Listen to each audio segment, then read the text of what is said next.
is warming up. Jazz hands, solo jazz hands. We are live. I hope you got your big girl solo panties. The people are angry and the pitchforks and torches are coming out. Friday panties on.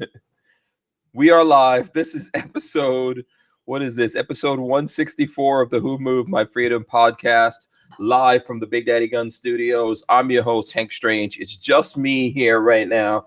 Yes, it's getting thin. It's getting thin around here, Lola. Hey. It's only, this still dude's here. Lola's here. I won't leave you, babe. That's what you say now. That's what you say now. You know, after Trump, I don't know who to trust.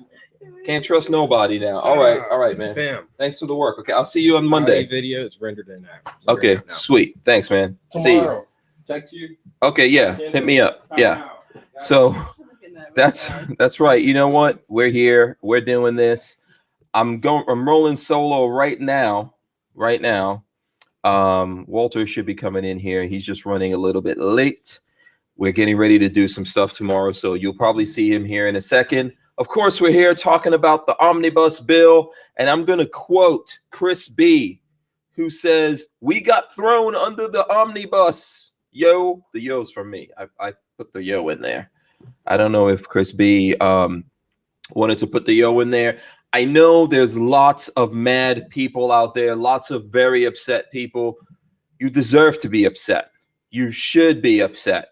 We are definitely going to vent. I think we have reached the point where it is loud and crystal clear what's happening with the people who we put into office that we thought were going to be on our side. We're going to stand up for the Constitution. We're going to stand up for the Second Amendment. It's really clear to me that those people have no intentions of doing anything like that. They are going to, this is like waterboarding here, man. They are going to force this down our throats one way or the other. They really don't give a shit about what we think here. And some of it, I think in some quarters, there's some people that are upset and they brought all these things about. And you guys know I'm talking about the NRA. I think the NRA opened the door to all this bullshit, starting in the first place in putting Trump up there as like the most pro Second Amendment, potential president ever. Well, I think at this point we can safely call bullshit on that. Okay. And, it's not just Trump. We have to look at it this way. It's not just Trump at this point. We've got other politicians out there, other Republicans, conservatives, people who we thought believed in the Constitution, believed in the Second Amendment, and they're doing the same damn thing to us. And what they're telling us every day is, oh, if you guys don't vote for us and support us, well, screw you. The Democrats are going to be worse. I don't think so.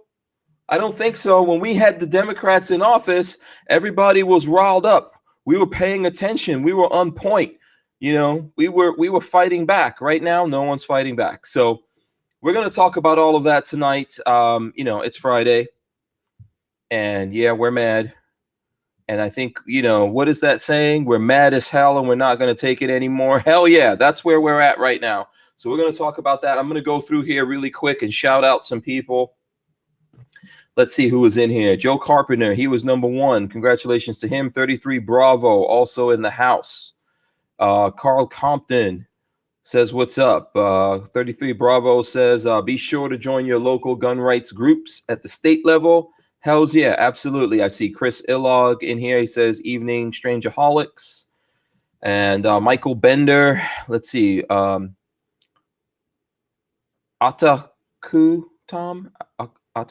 I don't know. 1224 who says, what's up? I am too tired. I'm also very tired, guys, by the way. I've been going like, there's so many fires and so many things going on right now in the gun world. It is crazy. And I don't think it's accidental. I think it's pretty deliberate, all this stuff that's going on all at once here. So we're just dealing with it. We're ducking the blows and we're punching back. Vanessa Kitty says, hi, folks. I received a swag box. Very nice. Thank you, Hank and Lola. You're welcome, Vanessa Kitty. Glad you got that. And that, you like what's inside.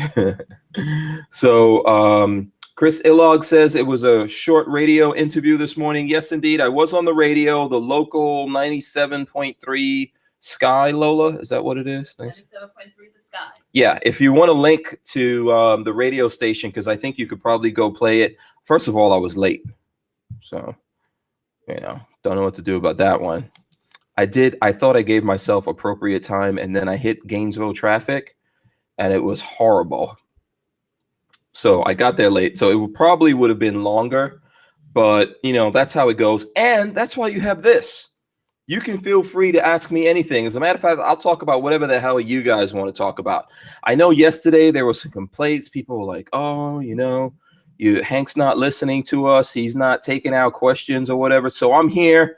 I'm going to talk about whatever the hell you guys want to talk about when you just see me just keel over and pass out here. It's not going to happen, but I will do it here. So thanks to Chris for watching the show. I appreciate, or listening to the show, I should say. I appreciate that. Let's see who else is in here. Boss Hog, Tactical Ranger 84. Tactical Ranger 84 wants us to go through all the points of this omnibus bill, and we can definitely do that. But this is a big ass bill. I think it's how many pages? 2,220 something pages. At least. Someone will tell me out there if I'm wrong on that one. A shit ton. Let's put it that way. A shit ton of pages. So, and I wish that when people had to put forward a bill like this, we can force them. We can force them to sit there and read every damn word that they wrote before this passes through and gets signed and all that kind of stuff. We really should do that. We should inconvenience them in that way, because now we've got to pick through it and figure out what's going on, and it's not going to be easy. So I'm looking up some links right now as we're talking. If anyone has a good link of where we can go to, something that breaks it down, because it's really tough. We can't stay here right now in 2 hours. I think in the next 2 days we couldn't read all the crap that's in this bill. So, I mean, insane. It's insanity. Okay, Robert McRae. Jester Arvjo says, hello, is anybody home? I don't, we're here, Jester. I don't know if you're still here, but we're here. So Michael Bender wants to know who here can tell him about the 10mm Glock 20. I don't know. I haven't got my hands on it. So if you guys know, let him know. Magnum Boys says, hello, strange people. Let's see who else is in here. Let's go through this real quick here. Hamburger Helper also in here. And it ain't just paint. Says good shirt. I don't know. Maybe, is he talking about me? I have no idea. Someone out there has a good shirt. Maybe it's me. I don't know. SoCal Gunner is also in here. Jacob R is as well. Wolf Wind Prepper says the bill also bans the wall. I don't know about that. I know that this morning Trump was saying that he wanted stuff in there for the wall, and it wasn't in there, so he wasn't going to do anything. I don't know what deals they made with him or what went down, but he signed this thing anyway. And then Wolfwind Prepper says as well, he admitted to not reading it and then signed it. I mean, come on. I don't even think his advisors, if there's any left in the freaking White House, read it. So, okay. Let's see. Let's see who else is here. It Ain't Just Paint said, did you see the size of the stack of papers the bill consisted of? The pic from Rand Paul had me upset. Absolutely. And that picture that Rand Paul put up, he was still printing it at the time that he put up that picture, according to, if you read what he put in there. So let's see who else we've got in here. I'm trying to, Foxtrot Echo. He says, can I send you a link on Sessions regulation of bump stocks? Sure.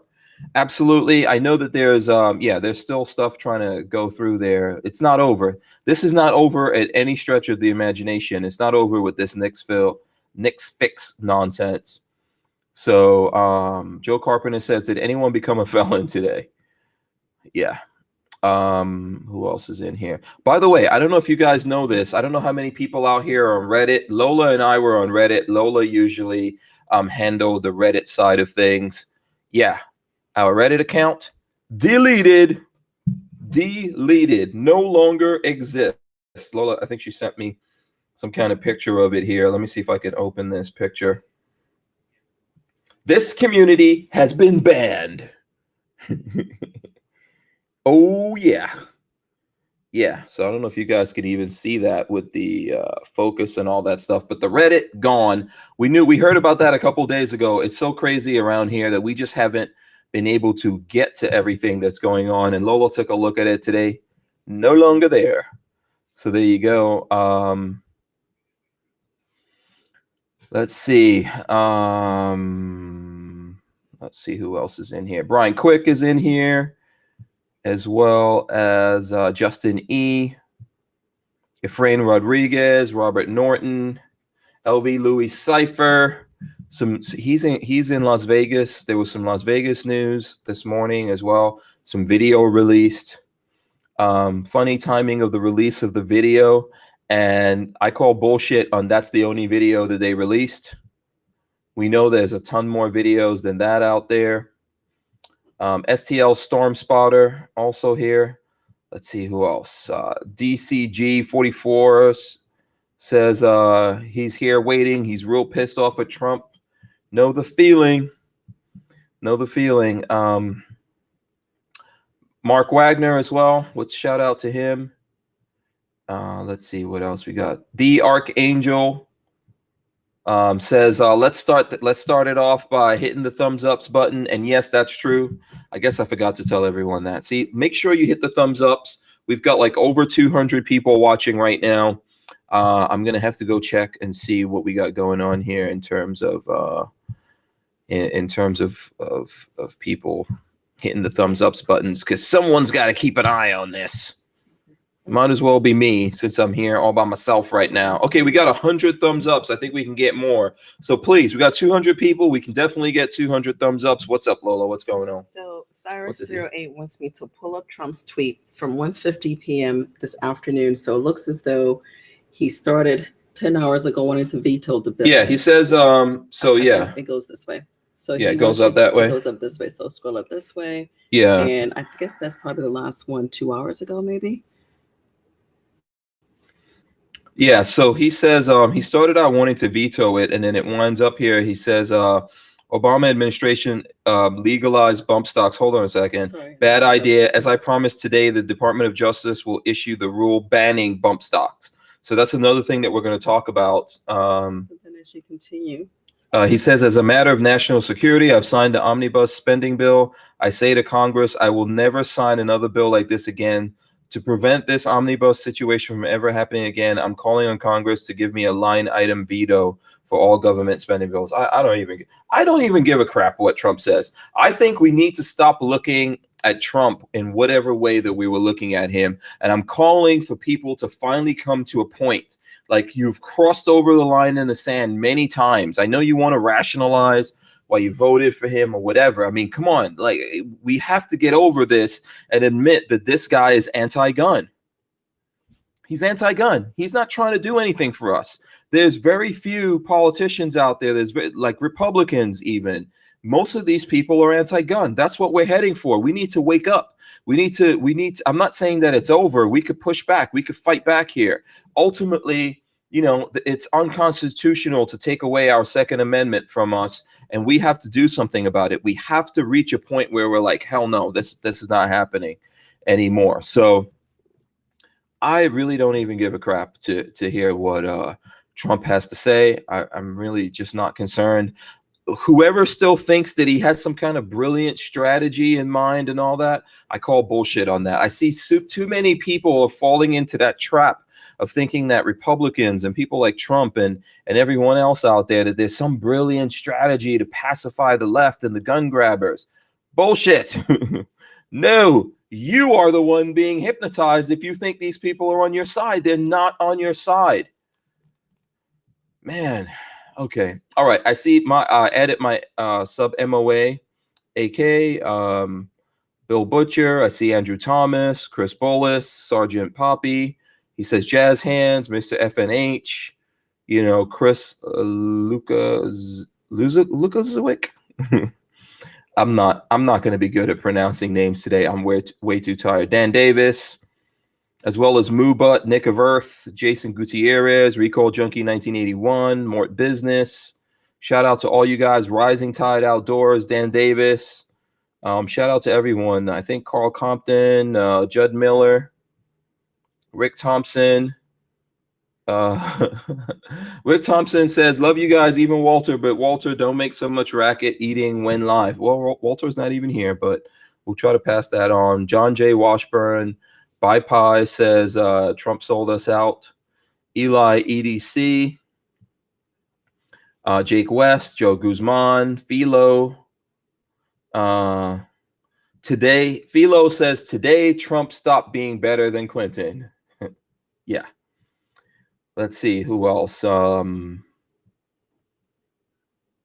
Rick Thompson said, is deep state trying to disarm America, period. I see Cardman 162004 saying, just wait till Google gets involved. Rob Gross, Cyrus 308. I think that's who was telling me about the Trump tweet right there. MP762A4 Life P says, hey, Hank and Lola. Man, just making me work on these things. Cyrus 308 says, hashtag dump Trump. Yeah, I think I've just pretty much had enough. I think people you need an enemy in the White House. If you keep seeing these guys, and no matter who you vote for, when people get into power, you need to look at them as your enemy. They are politicians who are now sitting in an office. You need to scrutinize them. You cannot trust them. These are not your friends that you grew up with and all that kind of stuff. You really don't know who these people are once they get in there. So I see Kevin Brady at these nuts. There's lots of people. Patriot Gamer 8888 or 88, just 88. Sorry, that's my bad. Glenn E. Bowling, Jake Card. Oh, I said Card Man. Okay, let's see. Jackson's Oldman in here as well. Al Morricon and Corey Taylor, Len Holt, Porn Grabber. 206 Survival. He says I should upload vids to BitChute. I guess if we remember, we could talk about this stuff. Although I have to tell you guys, I'm under like extreme restrictions on what I could say about all these things right now, because as you know, I've been working on stuff here behind the scenes for a serious amount of time, longer than I've even had this podcast going. So I don't know how long the podcast has been going, but we've been working on these things longer than that. I know that there's a certain amount of angst and trepidation out there with everything going on, and I get it. Unfortunately, I can't say too much right now. I'm hoping to be able to come and tell you guys something soon, but you know, it's what I could say. That's not a bad sign. It's a very good sign that I can't say anything. Just take it that way. That means we're close. Okay, so let's see who else is in here. Yeah, so definitely you know, hit the thumbs ups, guys, and let's get the thumbs ups going. Let's get, you know, don't forget to share and all that kind of good stuff. You know what, I actually, so much going on around here, I didn't share myself, so I hope you guys are out there sharing for us so that we can get the word out. You know, and it's so crazy that I doubt that that we'll really be able to do it. So let me see who's got comments in here now that we're gonna handle. Let me see. Let's see what else. Who do we have going in here? What questions do we have here?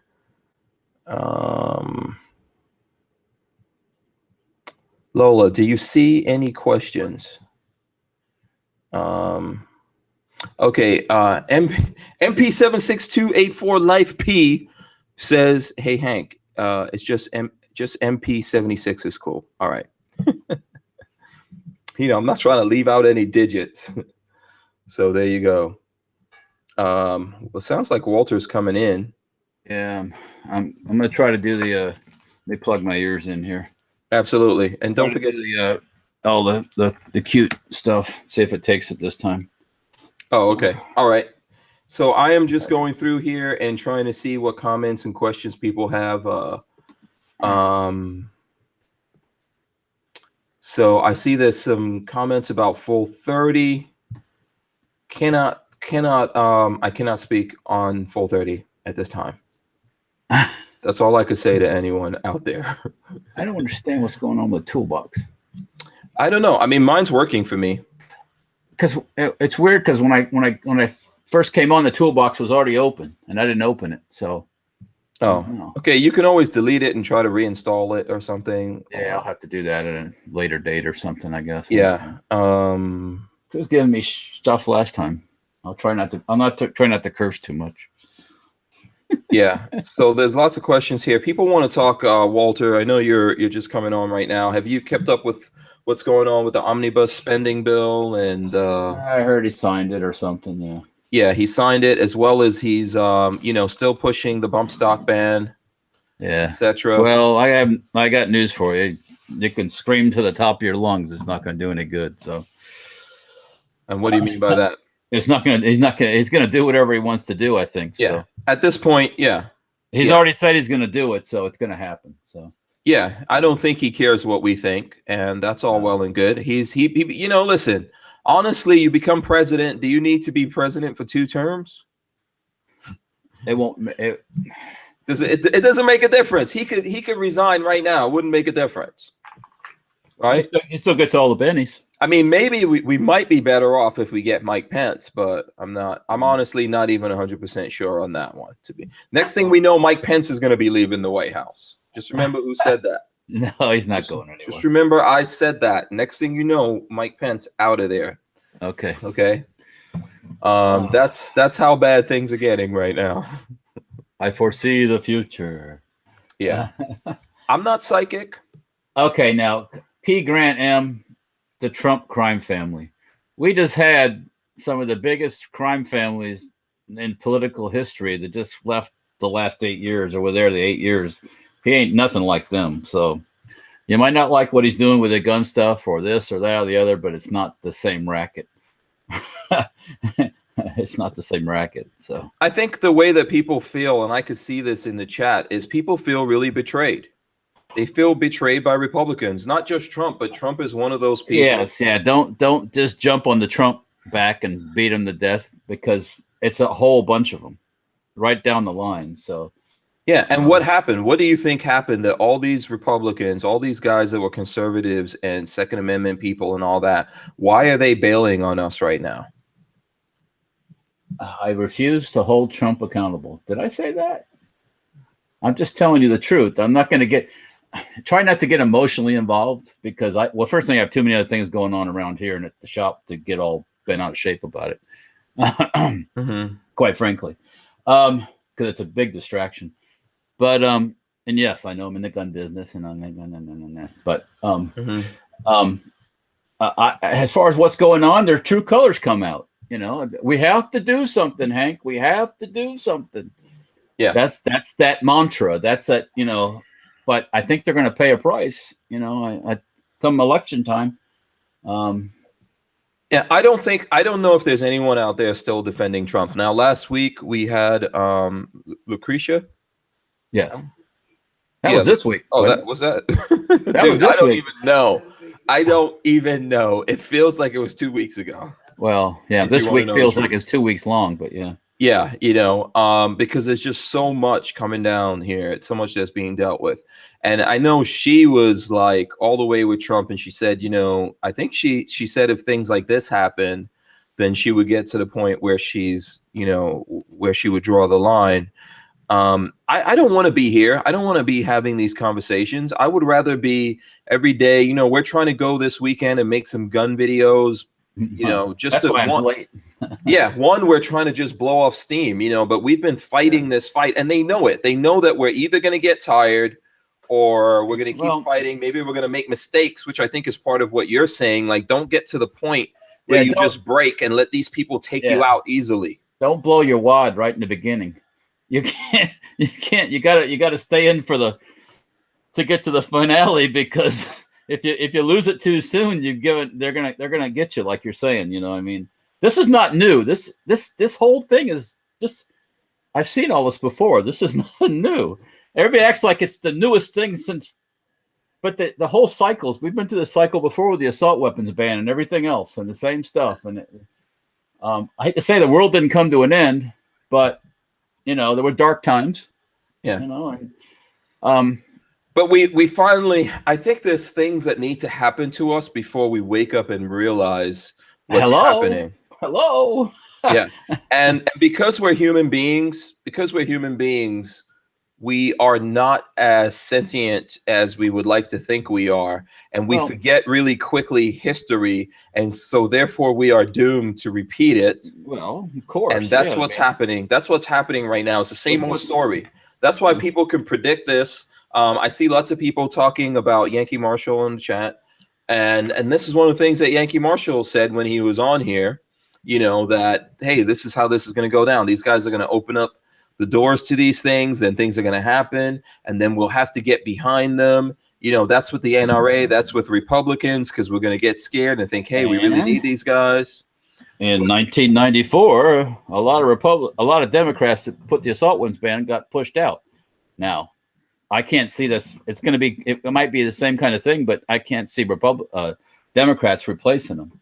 There's no. I think what happened. That's a no-win situation. If you're a Republican, listen, folks. If you're a Republican and you vote in a Democrat, you're going to get twice as much shit, and your taxes are going to go up, and they're going to bring that all the stuff that was going on in Obama will continue on. All that nice justification of the freak show, as I call it, will continue. You want to be Europe? Get some Democrats back in. What I think one of the things that we see that's happening is that when we go through these cycles and you have Democrats come in with all this gun control and they get pushed out and Republicans go in, those Democrats went and became Republicans. Right. And then those Republicans, they like got into office and, pushed out people. They got into office. Now they're doing the same things to us. And there's all the people. It's this stupid game of like the two-party system, man. Well, we're doomed. We're doomed inside of the two-party system, I think. Yeah. Well, I don't know what the answer is to that, but I definitely don't want to be like these places where they fight. They physically fight in the settling their differences. I know that sounds really cool, but on the floor of Congress and stuff like that. People are savages. Or you could go to like South Africa too. Just go socialist or Venezuela. Yeah, we'll starve. So what do you like? What do you want? Well, listen. What we have to do is know how to direct our energies. Correct. This is what I think. I think we have to know how to direct our energies. We all cannot do the same thing. I understand that, right? Yeah, Lots of people out there. There's people out there that want me to speak for them, and I can't speak for everyone. No. First of all, no, I'm not capable of doing that. And their message might not be your message. So right, I can only speak for myself. But we all have different attributes that we have. We can all play a part in this fight, in this battle to bring things back, right? Some of us could do what I'm doing.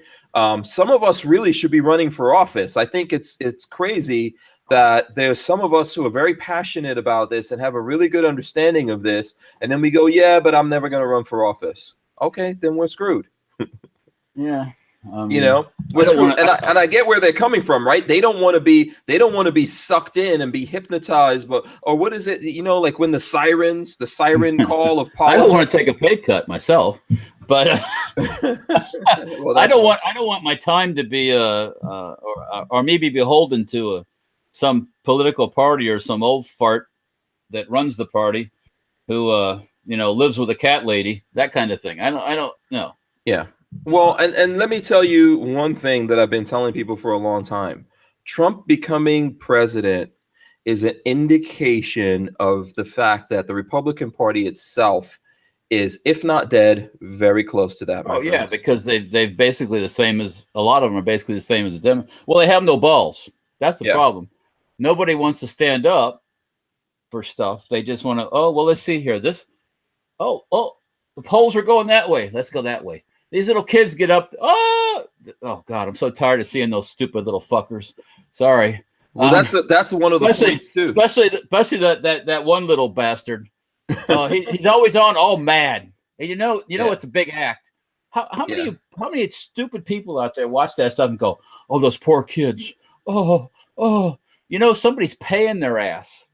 Oh, Or absolutely. their They're paying them. parents They're are getting using them. paid. They're not doing this shit for free.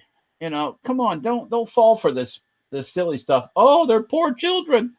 Yeah. Yeah. I had one of the guys, one of the moderators, Armament and Axis, sent me some info today where he sent me an email where they're using these kids like they're using them in email blasts. They're using them like a Trojan. And you know what you do Yeah. with a Trojan, right? You do somebody as hard as you can until you lose your thing and you throw them away. Guess what's going to happen pretty soon? Once they find another catastrophe or another cute little set of victims that fall into their pattern, that little Trojan's going to get tossed out the window. Watch. Yeah. Now that might sound crude, but that's the facts. That's life. That's folks. how it works. That's how it works. You know what? I was telling Lola this last night when we got back. And if you don't think that this can, like, listen, I leave a lot here on the. Yes, you do. I leave a lot here on. I'm emotional tonight because I'm tired. So no, I know, man. Listen, it's all good. I think we're all emotional, and and we might be testy with each other. And first of all, man, you're Walter, you're my brother, man. I love you. We're going to go bust some caps for. Yeah, absolutely. You've been rocking and rolling with me. If no one knows about Walter and our relationship, we've known each other for years. We freaking rock and roll with each other. Yeah, it's weird, but it works. Yeah. Yeah, absolutely. we don't agree. We don't see eye to eye on everything either. So we don't see eye to eye on most shit. Well, I mean, but we have the same. See, that's the difference. For and I have a lot of people that I know. I have friends like military vehicle friends that are not big Trump people, and they're not this, and they bitch and moan. But we have something in common, and we get along, and everything's cool. Yeah. Okay. So first of all, about that, right? About, if you think that I want to come on here and attack Trump, I'll tell you guys what I told. I'd rather not be, but yeah. Yeah, I'll tell you guys what I told Keith Perry, my local congressman. And if you don't believe me, just go back. Walter was on the episode when we read the names and I came across his name on the list. What happened to me? You saw me get really depressed. Go back. Yeah. Go back and look at it, and I'll tell you why. Because he let you down. Yes, I'll tell you exactly. The reason why that happened to me, well, if you guys go back, I never made a snippet of it or anything like that, because honestly, we just hasn't even been time in the day, even with the folks that are helping me and all that kind of stuff. But I remember this guy running for office. I saw him out there with his family. We voted for him. I've met him here in this building. And then the other day when he was here in the building, I'll tell you guys what I told him. I told him all of that. I said, I remember running for you and all of that. And when I found out that you voted yes on this, and on top of that, you were the chairman of this committee and you could have killed it in committee, you broke my heart. That's what I told him. And that came from my heart. That's because that's what happened to me. Right. I don't want to do this. I don't want to be in this position. I don't want to come down against people, but they have to uphold their end. And if they don't, ultimately, as human beings, you got to realize you can only rely on yourself. Right. You can't rely on other people or the government or, there's no one out. You can't rely on the police department or the fire department. I'm sorry. No, not really. No, Yeah. The fire guys are pretty close to me, so they did pretty good the other night. But yeah, I understand what you're saying. Yeah. Yeah, I'm not trying to knock anyone or anything like that, man. I have really good friends that are police I seriously mean that. I'm not just saying that shit, that are police officers and firefighters and all that kind of stuff. Oh, yeah. I mean, there's police officers that support me after that video of me getting pulled over. I was talking to a police officer that he wasn't serving in that department that pulled me over at the time. And he saw that and he was so mad and he was sending me messages. He didn't even know me. The other day I ran into him in the gun store and he's now in that department. Cool. And he was telling me about it and all that. And he was telling me how much he supports me and he appreciates everything that I'm doing. There are people like us out there, but you can't ultimately rely on everyone that's out there, And one of the things, like what I was telling Lola the other night when we went home, is this. The problem that we have right now is that the media, we know where the media is at, right? and everyone wants to be like on CNN, and they want to be on the Tonight Show, on the cover of Time magazine. Yeah, they want to be on the cover of Time magazine. And Time magazine. Yeah, but the media controls that, and we know where the media is at. And all these politicians, Trump included, they want to be with those guys. That's just the reality of it. Those guys have the show, and they want to be under the tent of that show, and that's the problem that we have. Has anybody walked up to the president and said, "You're fake news"? Because he's kind of flipping on, the Second Amendment is safe with me. Fake news. Yeah, fake news, well, Mr. Trump. Fake news. You know, the truth. I thought you were going to cut the budget. I thought you wanted to trim the budget, not spend twice as more than Obama did.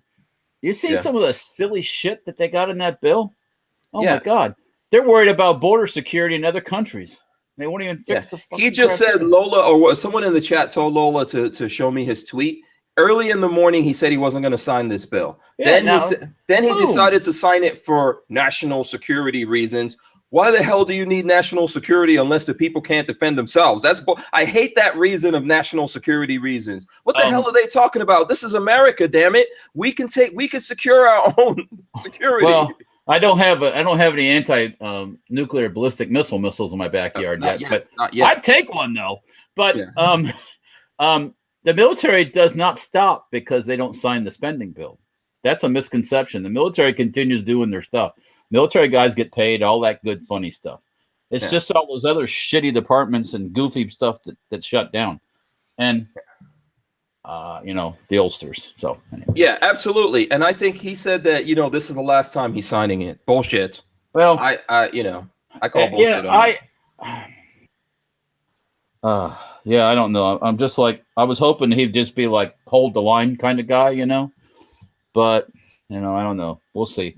I'm not ready to throw him off the bus completely yet, but I don't think that he started out wanting to do this, but it comes back to what I'm trying to tell you. There's so much pressure on him right now. Look, I don't care about the stuff that's going on with the play, like the porn chick or whatever. I could give two craps about that. Oh, that doesn't matter. That's useless. Yeah, I don't care about that. Doesn't matter to me. But there's so much pressure on him. You see people in the White House close to him leaving. You see people in his family getting divorces and all that. I haven't spoken about all that stuff because it's none of our damn business. But he is under a tremendous amount of pressure, and ultimately, if you don't really have the fortification to deal with that pressure is going to affect you, and you're going to want some kind of relief. It's called torture. That's what happens. Well, yeah, eventually you just say, okay, you can have this one, and you sign it. Yeah. He's tired of taking losses, and he's been getting dealt losses. And first of all, the Republican, I think he might have had good intentions when he went in. He doesn't have the Republicans on his side. The other Republicans want this shit. Well, they want to spend money. That's their lifeblood, spending money. So, one of the things I really think, I'm telling you, if you look at this whole thing, man, the thing that we all know, like the stuff that we all know instinctively is true. And one of the truths is that what the masses need are bread and circuses, right? They just need to be fed. They need to be entertained. But it's not just the masses, it's everyone who needs to be fed, they need to be entertained, right? Or they need to be the entertainment.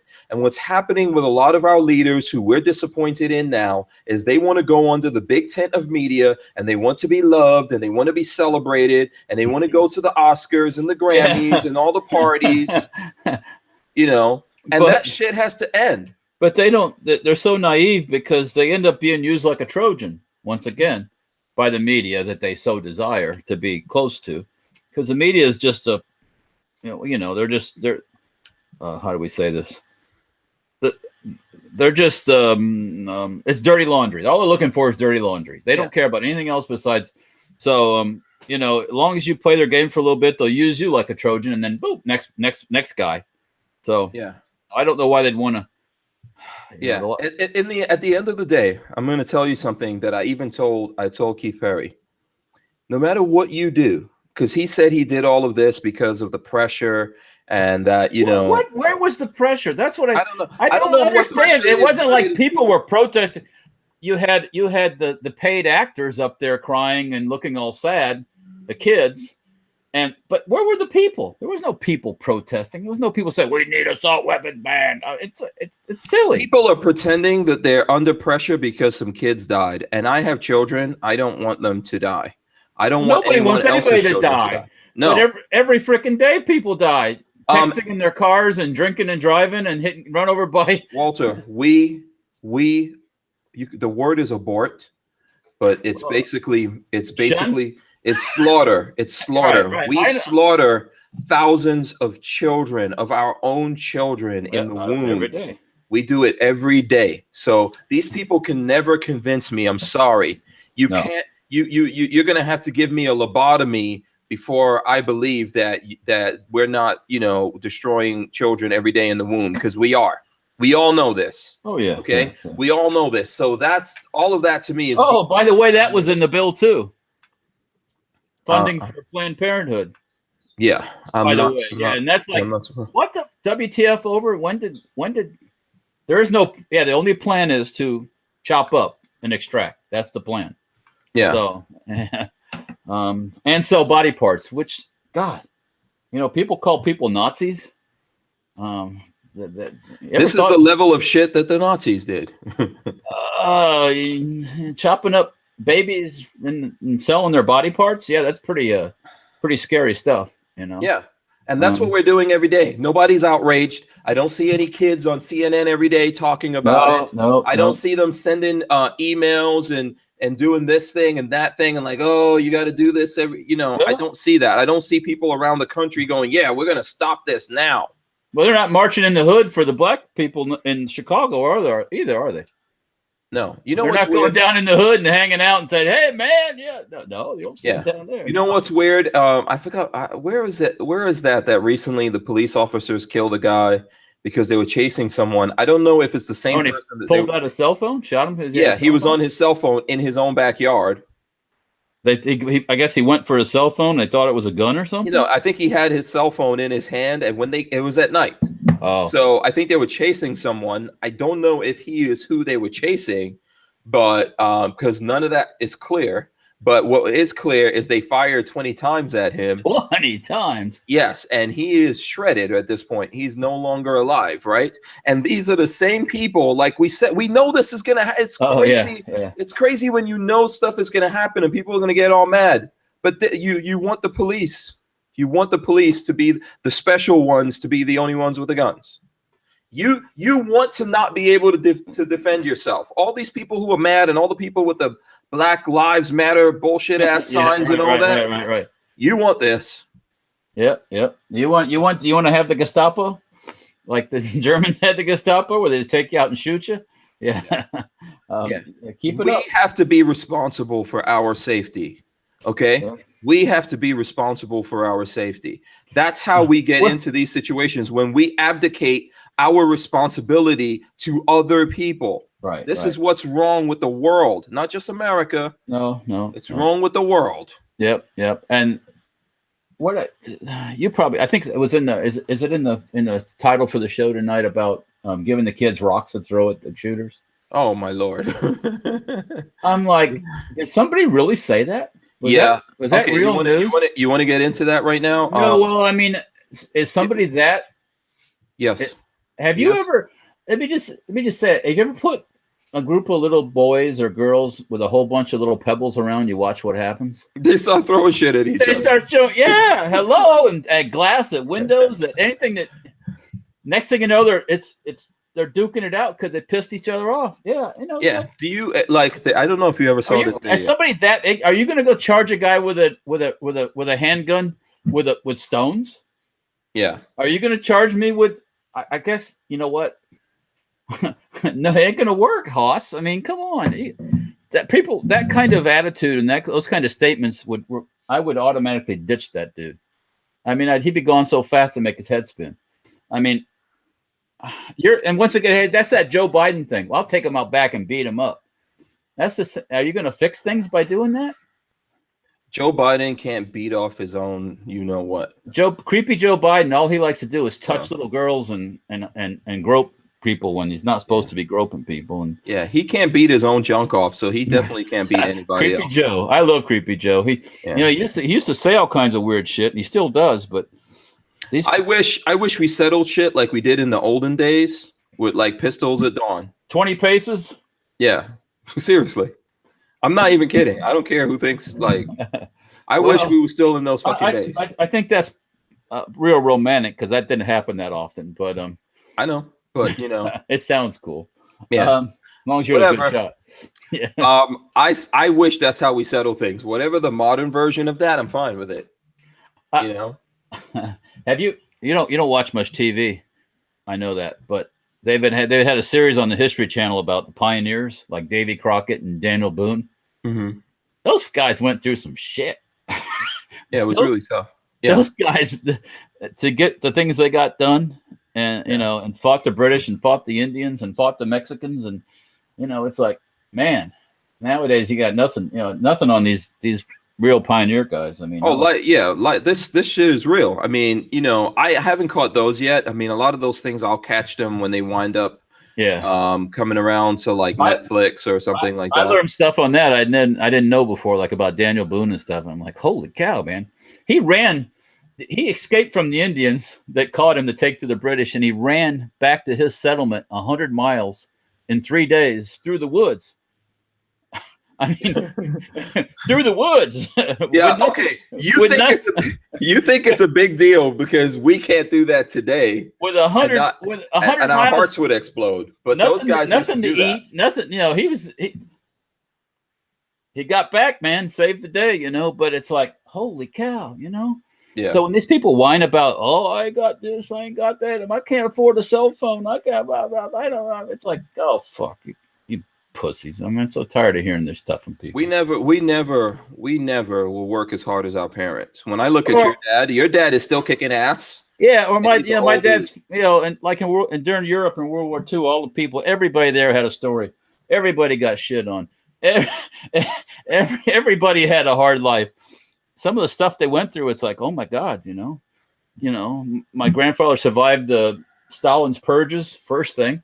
Then he had to deal with the Nazis.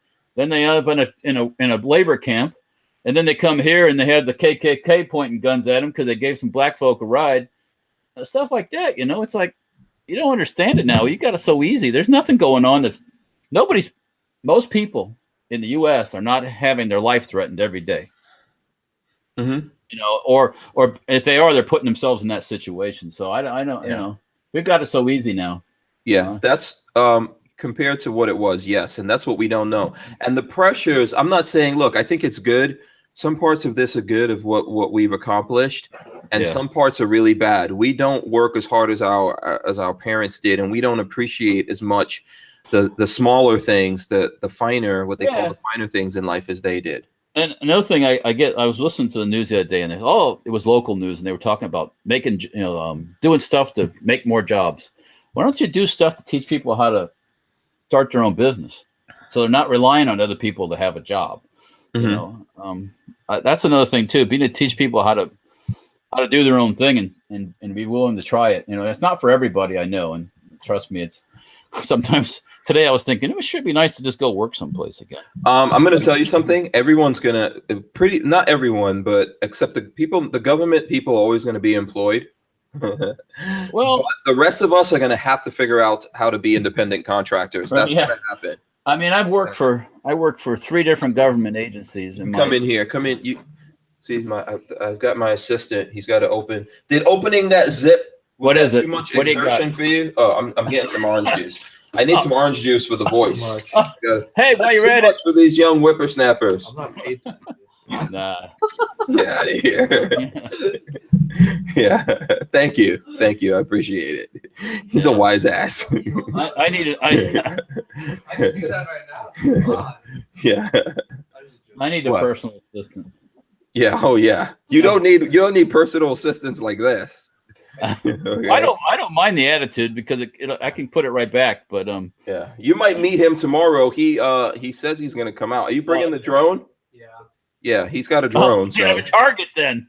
Yeah, we have something to shoot at.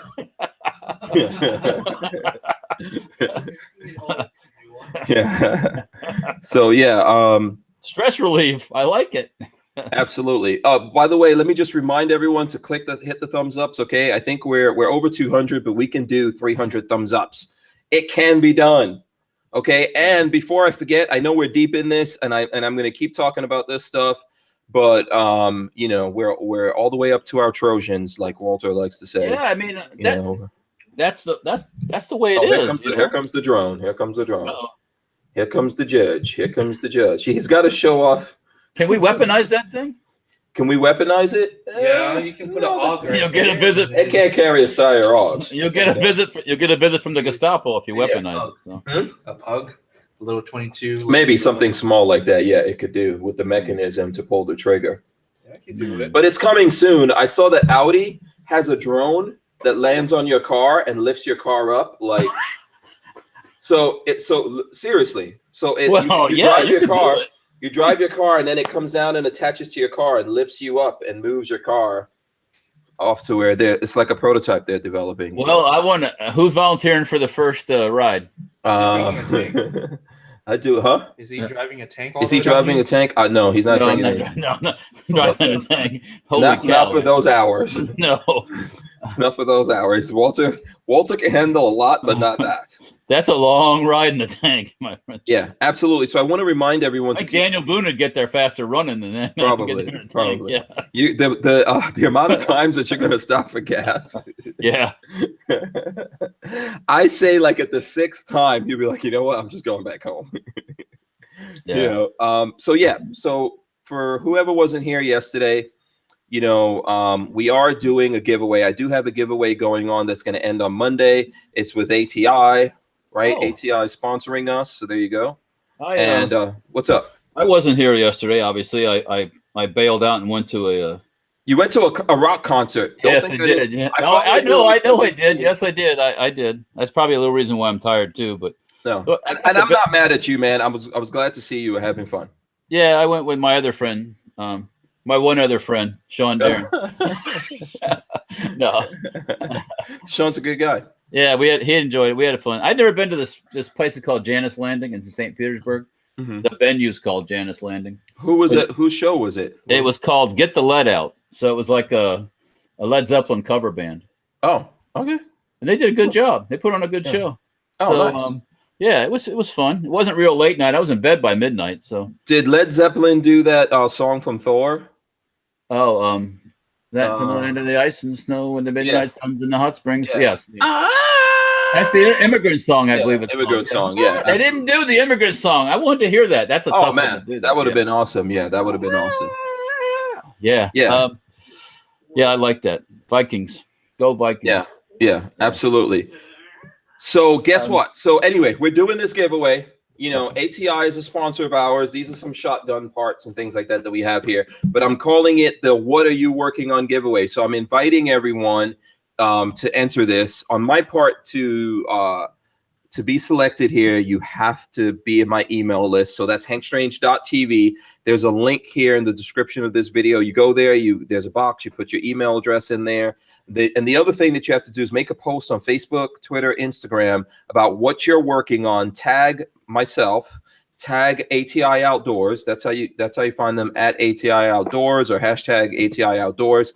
And I'm going to give away to 3 people ATI stuff to help them with their builds. And then I convinced Barnauls to also give away to 3 people stuff to help. So we're gonna help like 6 people out here with the builds that they're working on. So all you have to do is tell us what you're working on, and we'll help you out with that. So, and just to show you guys something that I'm gonna probably throw up a video because we did this earlier to show you something that we're working on. This is my Keg 12 from Safety Harbor Firearms. There it goes. It's an AOW. Do you notice something there, Walter? Look at that. Yes, I've seen that before. Yes. Yeah, I think you have one of these already. Yes, I do. Yeah. So the only thing you have to watch when you install that is the grip screw is long. It'll actually get it one too far. And remember, we had that one time at your place, and the gun wouldn't function. Oh yeah, so we got to test this one. I had to shorten the grip screw, but yes. Oh, okay, yeah, we got to test this then and make sure that we did it right. We'll test it tomorrow. Yeah. This is my 500. This is my Mossberg 500 AOW from Safety Harbor Firearms, the Keg 12. Okay. And The one thing about it is that the pistol grip on there is not as comfortable as this, so I did change that. And that's what I'm working on. So we might. That's be cool. we might be able to help the folks out there if they've got some such thing going on. I have a bunch. The reason I was late is because I was packing up to go up to your place tomorrow, and and like usual, it's frickin' work. I got bunch of guns and lots of ammo and all that stuff. So. Rod Mills. Yeah, Rod Mills is joining us. There we go. Still, he hasn't gotten any lights, Lola. I'm gonna set Lola on you, Rod Mills. Are you kidding me? I'll tell it on you already. Rod, don't smile, man, because all I can see is your teeth. Yeah. What's up, guys? How y'all doing? Good, man. What's going on? What's going on? Yeah, you got to put one of the lights in the house in front of you. You need to get like a creepy thing where you put a light underneath it. Like, yeah. Oh, it's got to shine on you. That's the whole point here. Oh, there we go. Okay, a little bit of light. There we go. There we go. Okay, awesome. Okay, that's can't complain about that. No, that's good. That's good. I don't know. What is that? Your flashlight? Okay, at least you got a flashlight there. I respect that. So Rod Mills is in the house. He's trying not to. I'm guessing he's trying not to have his record be beaten. With the amount of likes and all that stuff. Yeah, that's my flashlight. I haven't liked anything yet. There we go. Yeah. So okay, cool. Welcome to the show, man. What's going on? Hey. What's up? hey, hold. Wait, are you on the phone? Oh, damn, my bad. No, I had two Hank Strangers on. I'm like, why the hell does it sound like it's like 50 people in here? Oh. So I had to take one of you guys off. Okay, so I'm here. Okay. Hey, cool. How's everybody doing? All right, man. Good. Hey, how's it going, Walter? It's going all right. I'm getting better. I just got fed, so I'm doing better now. Oh, man. Walter, I meant to tell you, man, every time I hear your name, I think of that song back in the 80s, like, hey, little Walter. Hank, you know about that song, right? Who did that song? Who did that song, Hank? I'd be damned if I know. Oh, Hank, no. Just dumped Hank Strange? Yeah, we have to Google that one. No, you know what? Is it the Doobie Brothers? Hey, little Walter. No, I don't think so. It was the same guys that sang Tony. That's who it was. Tony. Yeah, they sung Hey Little Walter. Really? Yeah. Okay. I'm gonna find that out, man. I don't know. Sugar Hill Gang? No way. Sugar Hill, no. That's rappers. That's too old. Hey, I did get these two almost in the same week. My NRA membership and my GOA membership. Wow, don't cross the streams, man. They might explode. Yeah. I'm not trying to tell you what to do with the NRA membership. I am an NRA member. To this point. Yeah, but definitely I appreciate your support of the GOA. Yeah, definitely. Yeah, it is Tony. You're right. Yeah, I told you. Yeah. Damn. That's it. Man. And I got I thought of Walter when I saw this, when they gave me a gift. Oh, got 50. Oh, there you go. Who gave you a gift? NRA. It was some kind of, I guess it's a bottle opener, I guess. Yeah, it's a bottle opener. Yeah. And I thought about Walter and his 50 cals that he sells. We do those too, actually. Right now we're out of them, but we do them also. I think the GOA does them as well. Yeah, they sell them. Yep. Yeah. To raise money. I may have to get me a GOA one as well. Yeah. I edit my sub MOA AK said listening to Hey Little Walter now. Everybody's going to be playing that song tonight. Yeah, Gorillas and Guns says he sang it like smoke on the water. Smoke on the water. Man. Hey, but I did check out that Omnibus thing, and man, that's kind of deep, man. I've been at work all day, man, so I've been out of the loop. So that when I came in, I'm like, man, what is this Omnibus? I thought it was something like the struggle bus that the gun collective has. I'm looking for like a school bus, and I'm like, oh, Trump signed some type of bill. I'm like, oh, okay. 3,000 something. I think it's 3,000 something pages. Yeah, crazy. an omnibus bill is basically a catch-all. So when they have a whole bunch of things that they can't pass, it's all spending. Usually spending, it's always a bad thing. Oh man. So Right. it's they just they put everything in there, and then they're like, oh, we'll die without this. They sneak in all these little pet projects that are useless. Well, you know what, Hank, let me ask you this. I heard you earlier, you talked about the representative that came to Big Daddy Guns. So what was his response when you told him that you're heartbroken? He just looked at me. He didn't know what to say. What? What do you say to somebody? I don't know. I mean, because he said that, he just felt like he would have lost, that the Democrats would have beaten him in the election. And I said, yeah, but they're going to beat you now. They backed you into a corner. You should have just trusted us, and we would have had your back. Right. I told him I would have gone out there to everyone I know and helped get the word out for you and make sure you get reelected as much as I possibly can. And at this point, I mean, I could try to do that if I want to, but I don't want to. And the people don't want to either. I can't fool the people and make them think that he's on their side when he does some craziness like this. Yeah, you don't. So we're screwed because we are going to wind up in a situation where Democrats are going to take over. And that's what we're dealing with here. And to be honest with you, people have come to the point where they're aggravated with Republicans, and they don't know why all of a sudden these guys start caving in. When they had Obama in the White House, they had enough motivation. Maybe we should just make every president from now on a black man, so people can get their acts together. That's not it either. I don't want to. That was not my motivation. Not liking Barack Obama. He is a freaking Marxist. I would have voted for any guy if he had the right thing going on, but the black wasn't the issue. So I don't even use that as an excuse. He was just a plain old Marxist. Yeah, so. I'm not saying that about you, but maybe look. I know nobody wants to hear about President Hillary Clinton. Neither do I. No, but maybe people would have been more vigilant. Maybe people would have been awake. Maybe people would have said, "Damn it, we need to get out there and start voting." We need to start calling these damn politicians. We can't do this alone. And when I say me, I'm not talking about you, like right. Rod Mills and Walter Keller and me. I'm talking about the people out there, even the people who are supporting us now and watching and everything. We're not enough. No. Right. We need more people to get on this damn bus instead of like the omnibus. And like you said before, some people are better or can do things more than others. So I hate to say it, but I'm busy. So I did what I could do, but you can only focus on so many things in the day, whether and get something done. And I don't have that voice, or I'm not going on a radio station, or I'm not going, talking to the. But so some people are better at it than others, or more suited to get the word out than others, I should say. So.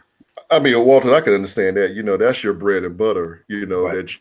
Hey, I can't blame you for doing what you got to do for 8, 10, 12 hours a day, right. To put food on your plate. And the other employees. Right, exactly. Right. Yeah, you got to think about all the other families that depend on you to basically, make sure that their bills are paid. Right. Including his family. Exactly. Exactly. So, but, I not to change the subject a little bit, but I've been wondering a couple of things lately, like about the YouTube shutting down, coming to where they want to shut down the gun channels. But it's crazy that Colion Noir has never said anything about. I don't think he's worried about getting shut down. How is it that his channel doesn't get any strikes or anything, but you get somebody like Hank Strange, that has, probably less than Colion Noir has,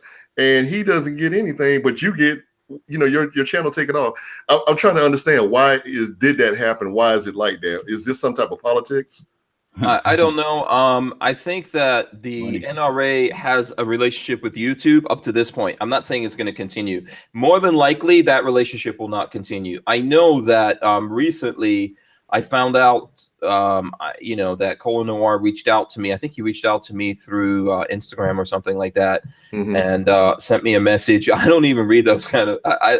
I get to my messages on Instagram like a week or 2 weeks later sometimes. So, but I did see that he reached out to me there and wanted to know what was going on and if there was anything he could do to help with what happened. At that point, obviously we were already back on the air. I think that what's coming is coming for everyone at this point. So whatever protections that because the NRA we know the NRA has a relationship with YouTube because we've seen NRA advertising run on YouTube videos. Oh yeah. Right. So I think that's whatever protection they had, up to this point. I don't think that they're going to continue with the luxury of that protection, to be honest with you. I think what you see coming with these new rules is YouTube setting up to really go after YouTube channels. I heard from Reed today, and I saw that he posted on Facebook that even the networks, because we went into a network. We made like a network deal because last time around we realized how tough it was to like fight on your own. And so these networks, basically there's people who represent you and they talk to YouTube because they have bigger deals. They're like a big group and they bring group advertising to YouTube. So therefore they're able to talk to someone over there. We signed a deal with those guys, but then Reed was trying to do the same thing. And they told him, the same network told him they're not signing gun guys anymore. So I don't really know what's going on with that. I don't know if that's an indication of things to come for everyone. I'm telling you, some crazy stuff is about to go down. And do you find it coincidental that they're shutting down the gun channels on YouTube and cracking all this stuff going on at the same time all this organized protest is going on? No, I think it's definitely deliberate. When I was on the radio today, I was talking about that, and I think it's deliberate because if you go back to 2012, when they tried to do this before, we all got together, and what brought us together, right? The web. Yeah, social media. Right. We had everyone out there, we had Hickok 45 and Iraq Veteran and Military Arms Channel and all these guys, Nothing Fancy. We had all the big guys and the little guys. Everyone was getting together. We were doing rallies. We were pushing back. We were supporting the Tea Party and all that kind of stuff. And we made a difference, and they see that. And I think that they learn, they see all this data and metadata, and they know that this time around the same thing's going to happen. So the first thing they do is they start censoring people and putting people on alert. So because that effectively is censoring. When you delete a bunch of channels and the other channels see it, it's like there's a group of people you want to control psychologically. You go grab some of them randomly out, and then you terminate them, and then the rest of them are scared, right? So I'm pretty sure that's the kind of thing that's going on. Yes, they know this is coordinated. What's up, Lola? Comment. The B, what? Baristopheles? All I hear is, well, how are we supposed to organize? Yet here we are. There's gun channels with millions of followers, and none of the big hitters are saying a word. Well, I can't speak for the other guys. I don't think that's 100% true. I think that they are saying things and they are trying to do things. You guys might not be able. Look, I can't, like right now. This is not bullshit. I'm not making it up. I am literally under a gag order, me personally. Okay. And the reason for that is, as you all know, I've been working for a year on a solution to this, not like a solution for me, a solution for all of us. And I've been working with very serious business people. That's why I'm employed by Big Daddy Guns, and they've been working on this. They put a lot of money into this. There's things that are coming soon. They are aware of what's going on with us because of me and other people. I'm not the only one that's making them aware of that. And I know it looks like, people aren't doing anything, and that may or may not be true. But I think there's things going on. But I know for me personally, at this stage, there is literally a gag order of what I could say to you guys. It's business, Business. Yeah. Oh, okay, so Hank, let me ask you this then. A lot of times when I'm coming home from work, it's about a 30-minute drive. So I have a lot of time to decompress, kind of think about things.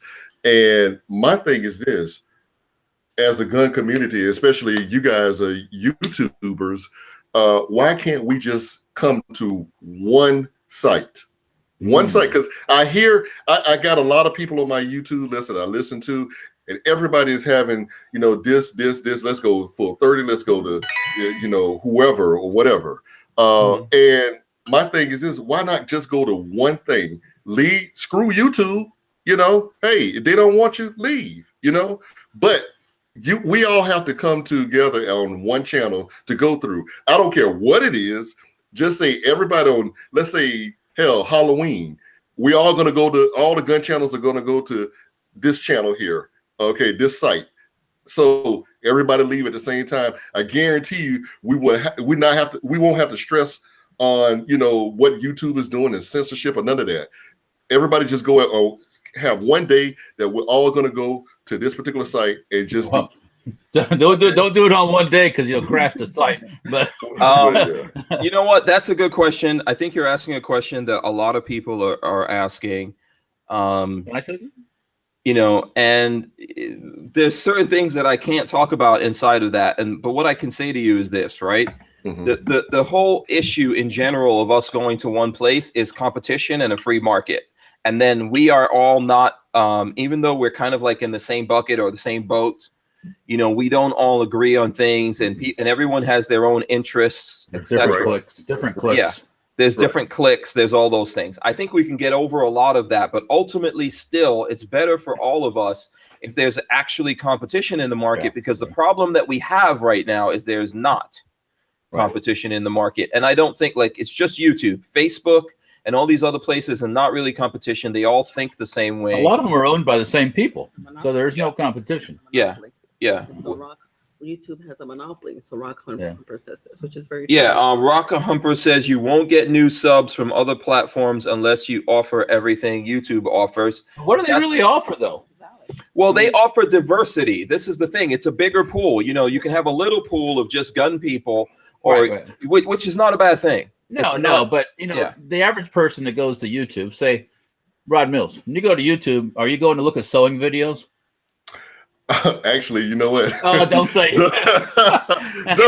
He likes looking at those Bigfoot chick videos. Well, I will say, other than But you go see you pretty much when you go, you look at certain things. Right, but Walter, I'll be 48 this year. So one thing that I've learned is that if I do too much of one thing, that's not really good for me. So I need to get away a little bit too. Yeah, exactly. And I have to get away from the gun community. Right, I do too. As well. I do too. Yeah. Well, and that's what this comment is about, right? Yeah. Mm-hmm. Yeah. Well, let me say this, Rod. Patience, grasshopper. Patience. Yeah. Oh, okay. Exactly. Yeah. And there'll be multiple new venues that will appear. Right. And that's good, because then you don't want everybody that some of these pricks need to go somewhere else. Mm-hmm. So exactly. Now, Walter, let me tell you this. Now, one thing that I did learn is that, and I preach to my friends and family, get you a hobby. I'm an empty nester. My daughter's 23. She's a grown woman. Okay.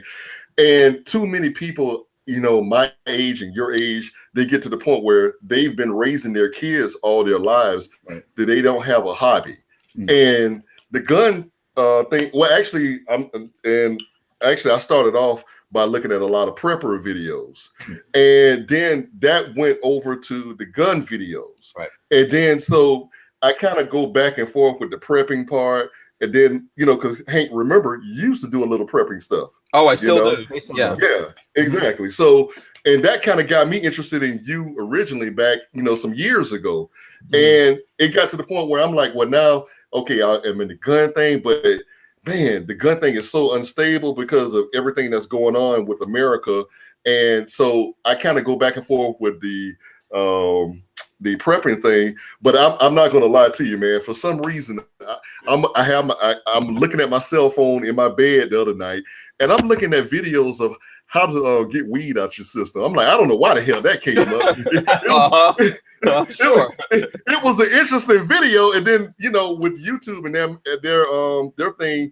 Okay, you look at one video, then another video comes in, and then it's like, okay, well, dang, So my mind, is going this way and that way. That's what I think keeps you connected, and I think Yeah. that's a really good point here. I mean, obviously, we can have gun communities, and we can have communities, and YouTube realizes that there's a bunch of little microspheres of communities inside of YouTube, Right. but because it's all connected, you can get linked from this thing to that thing. Honestly, like nowadays, I do look at gun videos, but I look at more than the gun videos just because I'm in it every day and I'm living it.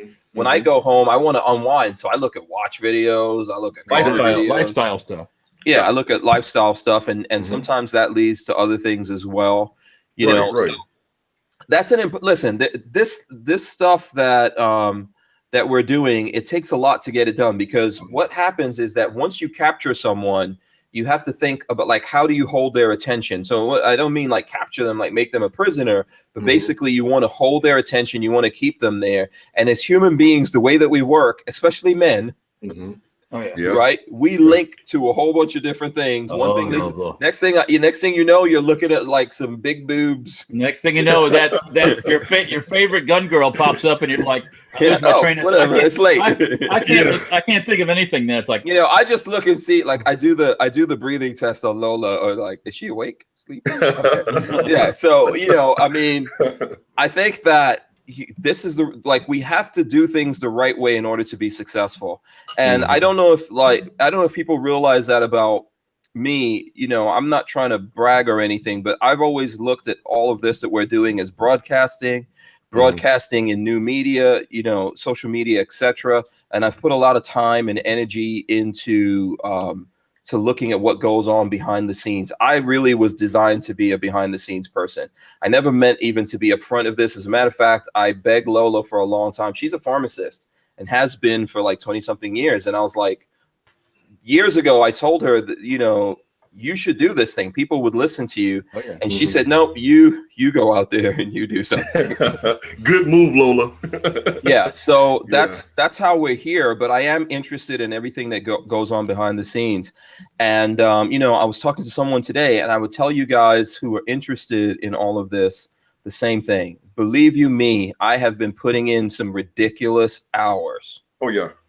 On working on this thing. And I'm doing it for all of us, and I want to do this in the right way. It's not guaranteed to make it, and that's why ultimately my answer would be there has to be multiple things, and then the people have to choose. It's just like when I make videos. Sometimes I make videos, no one looks at it. Yeah. Sometimes I make a video and the people think, hey, this is awesome, and they watch it. You do the goofiest simple thing, and all of a sudden it's like, holy cow. Yeah, everybody watching that stuff. Yeah, and it's not up to me. It's not up to me. I can't get mad. It's on the people. Yeah. It's on the people and what they do. Yesterday we were doing the show, and I felt like, I don't know, there must have been someone else doing a live thing yesterday or whatever, and I was like, we're not even like, it felt like there was usually more people or whatever was going on there. I don't, it's not really on you. You can just do your part up to a certain place, right? And you got right. Yeah, then it's on the audience, and that's what I feel about us having a social media thing. That yes, it sounds great if we all could get along and live together in the boat. I just don't think it's going to happen. I think there may be people that might not want to do things because I'm involved and all that kind of stuff. I know that I'm not building it to screen out anyone. That's never been my intention here. And it's not building about you. No, it's not about me. And the reason why it's not about me, it can't be about you. It can't be. I'm convincing people to put a shit ton of money behind something. They're not going to do it for me. Right. They're looking at the future. You got to look absolutely here. That's They're doing they're doing it to, like we said with Walter, to take care of their families going forward from here. But they are doing it because they're patriots. Because they believe and think the same way that we do, and they are making a huge sacrifice and taking lots of risks. Like I said, there's a whole bunch of crazy stuff going on around here, and for people to do that with a business and go down this path, and anyone else that's trying to do it, it's immense, because everyone is going to be like, "Are you batshit crazy?" Yeah. But YouTube's creating an opportunity. That as well, and I think Facebook the same way.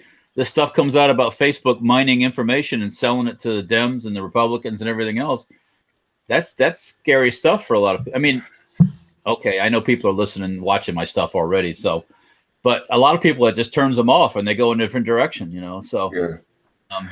I mean, I wish I never signed up for Facebook, man. I'm like an addict on there, man. But you know? I look at the social media that's there. Until they kick me off, I'm going to use them like a Trojan. Yes, I know that's your theme. We're gonna have to make the freaking title of this video "Use them like a Trojan." Maybe you can get Trojan to sponsor you. They got big bucks, you know. Hey, I'm telling you, man. I think I've got stock in Trojan. You know, man. I got one child. You know, and I'm like, man, I think I should own stock in Trojans, man. You know. Yeah. But you know, Hank, I'm gonna tell you, man. Back in the day when I first saw you. Getting on, I said, you know, I wonder who this dude is. How long is he gonna last? You know, does he have it really in his heart? Is he have to stay in power? Yeah, and you know, over the man, it's like Hank, you're like part of my life now. You know, when I get home from work. I mean, actually, to be honest with you, the Trojan didn't work for Hank. I'm actually thinking about maybe taking my cable from going to the premium package to like the basic package, because I'm like, I don't even look at it. I come home, I sit down, I get me something to eat, and I wait for Lifestyles and a lot to load. You know, you're making me listen. Wow, you know what? There's a lot of other people out there that do the same thing. Yes, I believe there is. Yes. Yeah. You know what? The thing is that, like I was saying to people earlier, I'm incredibly exhausted. Lola is beyond that, I think. Yeah, poor Lola. You know, but the thing that keeps us going is what you just said, man. So my staying power is based on you and all the people like you. Right. You know, I'm not just saying that. It's the reality. You know, when people like you get in here and support me, it's a huge deal, man. You know, I'm listening to you, like when you said you're 48 years old. When I graduated high school, I was 16, and all my friends were 18. They are your age. You know, you remind me of my friends I went to high school with. Okay, all right. You know, man, I was a nerd. I was a nerd. You saw that picture on Facebook, I'm sure. Yeah, exactly. But so was I, you know, so was I. And to know that there are people out there, real human beings who, you know, find some kind of solace in what I'm doing here and comfort, etc. At the end of the day, that's what helps me to keep doing this. Exactly. You know, and that's why I do it. So yeah, man, you know, thanks for that. I appreciate it. And I appreciate everyone else out there that feels that way. But because look, I don't want us to disappear, and I don't want us to be converted. Convert? No. No convert. Yeah, that's why I'm doing this, and this is all just beginning. I think that's the thing that people don't realize. As tired as I think I am right now, I could, you know, I told Walter earlier, I can't predict the future, but I can predict this. The shit is about to really get real. Right. You know. Because when things start happening here that you guys are going to see in the next coming weeks, it's going to be insane. Oh boy, I can't wait. I cannot wait. I know. Yeah, I can feel that there's a change in the force coming. That's what I can feel it. Oh yeah.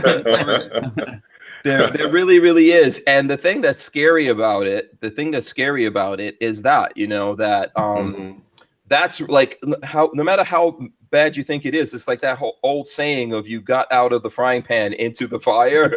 Yeah. You know, like when people look at something and they think, oh, I could do this. Anyone could do it. Oh, yeah. Right. And, you know, you got to think about this.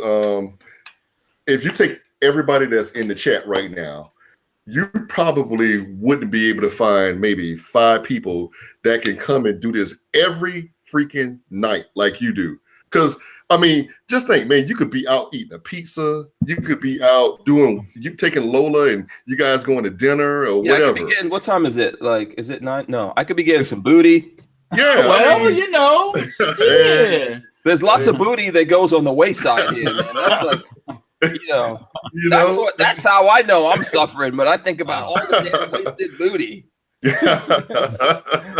She hasn't even heard that yet. That has not gotten over there yet. But yeah, man, you know, I you know, I tip my hat to you, man, because I'm like, hey, you know, I know I couldn't do that every night. I couldn't, you know. I can't do the politics thing my head explodes after a while. I can't do the political talk every night because it's just too aggravating. Well, you know what? Hey guys, let's do something. I'm bringing something new to the table tonight. This is I don't know if you can see it in the screen. This is my what we call a get home bag. Okay. And, actually, I'm a sort of quasi prepper. You know, I kind of do little things. But one thing I found out is that now this is my I don't know if you can see it real good, but this is my little bag of medical supplies here. I'm gonna throw it out as we go. I got some more medical supplies here. All of this stuff came from the Dollar Tree. Okay. There you go. Very good. You don't have to spend a lot of money. No. I'm looking right behind my computer. There's some life straws. You know, life straws. Yeah, exactly. This is my my wet wipes and hygiene stuff. Yeah, personal care items. Yeah, exactly. Because if the stuff hits the fan, the thing you'll miss the most is toilet paper. Exactly, you will. And some soap. Exactly. Also, this is my little energy bars here. You know, like I said, you can't really see it much, but I got all of this stuff from the dollar store. Yeah, Rock Humper says quasi prepper equals a grown man with a book bag. Exactly. Hey, you gotta have toothbrush, toothpaste, floss. Oh yeah, in the apocalypse. Yeah, you gotta clean teeth, man. Yeah, for the case of booty, you're still gonna have to, you know, do some grooming. You feel so much better after you brush your teeth sometimes. Oh yeah, and absolutely. After actually, I was one of the crazy folks that went to the. I stay in the Army Navy store, so I went and got an MRE. Walter, you know about these? Oh, I got some. Yeah. So, what was that Hurricane Irma that hit? I would have bought a few MREs, and this is one of the old school looking MREs here. You know. Yeah, and by the way, everyone who lives in Florida is a prepper. You can't live in Florida and not prep. I got 4 generators. Yeah. Oh yeah. See, that's what I need to get. I need to get some doing good. I'm planning on buying the whole house generator. Yeah, you got to do that, my friend. Have that hooked up with the propane. Yeah, absolutely. Yeah, that's my next move. Yeah. That's my next move. Wow. Yeah. So, you know, but one thing I will tell you is where my house is actually located, we're actually tied into the main grid downtown. So for the last 2 hurricanes, my lights haven't even flickered. You know, but well, you're due for a blackout. Oh, no, don't say that. But you know, another thing that I am thinking about getting is one of those portable air conditioners, to where, you know, it may keep one room warm. Cold. And, you know, because one thing, I cannot sleep if I'm hot. You know, I don't. Yeah, and you got to think, if there's no, you know, I have to have AC during the summertime. You know, and a fan going. Oh man. Yeah. So I just remember growing up, we lived in a house that was in Tampa that was built in the 1920s, and it didn't have AC. My parents had a wall banger in their room, so they had AC. We always slept with the windows open and the fan on at night. And I don't know how I did it. I think back now, it's like, man. My grandparents had the same thing. You know, they would put the fan by the open window, and it would feel like AC. You know, but. Yeah, you know, you got to think. You know how you do it. It's called when you have no choice. Other choice, like Kevin. Like Katie. I learned just to lay still. Yeah. Don't wiggle around. You'll fall asleep before you just lay still. Hey, I got something else for you. If your AC goes out, take a cold shower, go lay in the bed. Don't dry off. Just lay in the bed wet. And put a fan on you, and that works. That works. Yeah. But naked now, you know. I get it. Yeah. I mean, I remember, like, we used to live in Nigeria, man, and half of the year there's no power. Wow, man. Yeah. So you always had to have generators. Did they got proper septic systems down in Nigeria? Or is it just kind of flows behind the house? Well, my dad was he was in the nice neighborhoods. I'm sure they did, but yeah, my dad was a professor at Polytechnic University in Kaduna, which is in the northern part of Nigeria. So you know, we we had like septic tank because I remember it, and we had a water tank. We had a house, what they call a houseboy quarters. You ever heard of that? No, No, a houseboy quarters is basically we had a house, and then there was another house behind there that was for your houseboy. That's like your manservants. Yeah, your man. The maid. You guys had a manservant? No, we didn't. No, we lives, right? Yeah, we didn't have that. My dad let students and stuff like that live in there, because he used like I'm telling on my dad right now, but he used to smoke weed with those guys. Hey, I like your dad. He used to like play checkers and play dominoes and little ganja. Yeah, and drink beer and smoke weed with those guys, and they just had like a good old time. I mean, this was like early '80s and stuff like that. But when the electricity went out and we got restless, my mother would just beat us to sleep. That's her solution. She's like, "Oh, you're out of control." She would just start beating everyone, and we would just like, when you're like crying and you're blubbering at the same time.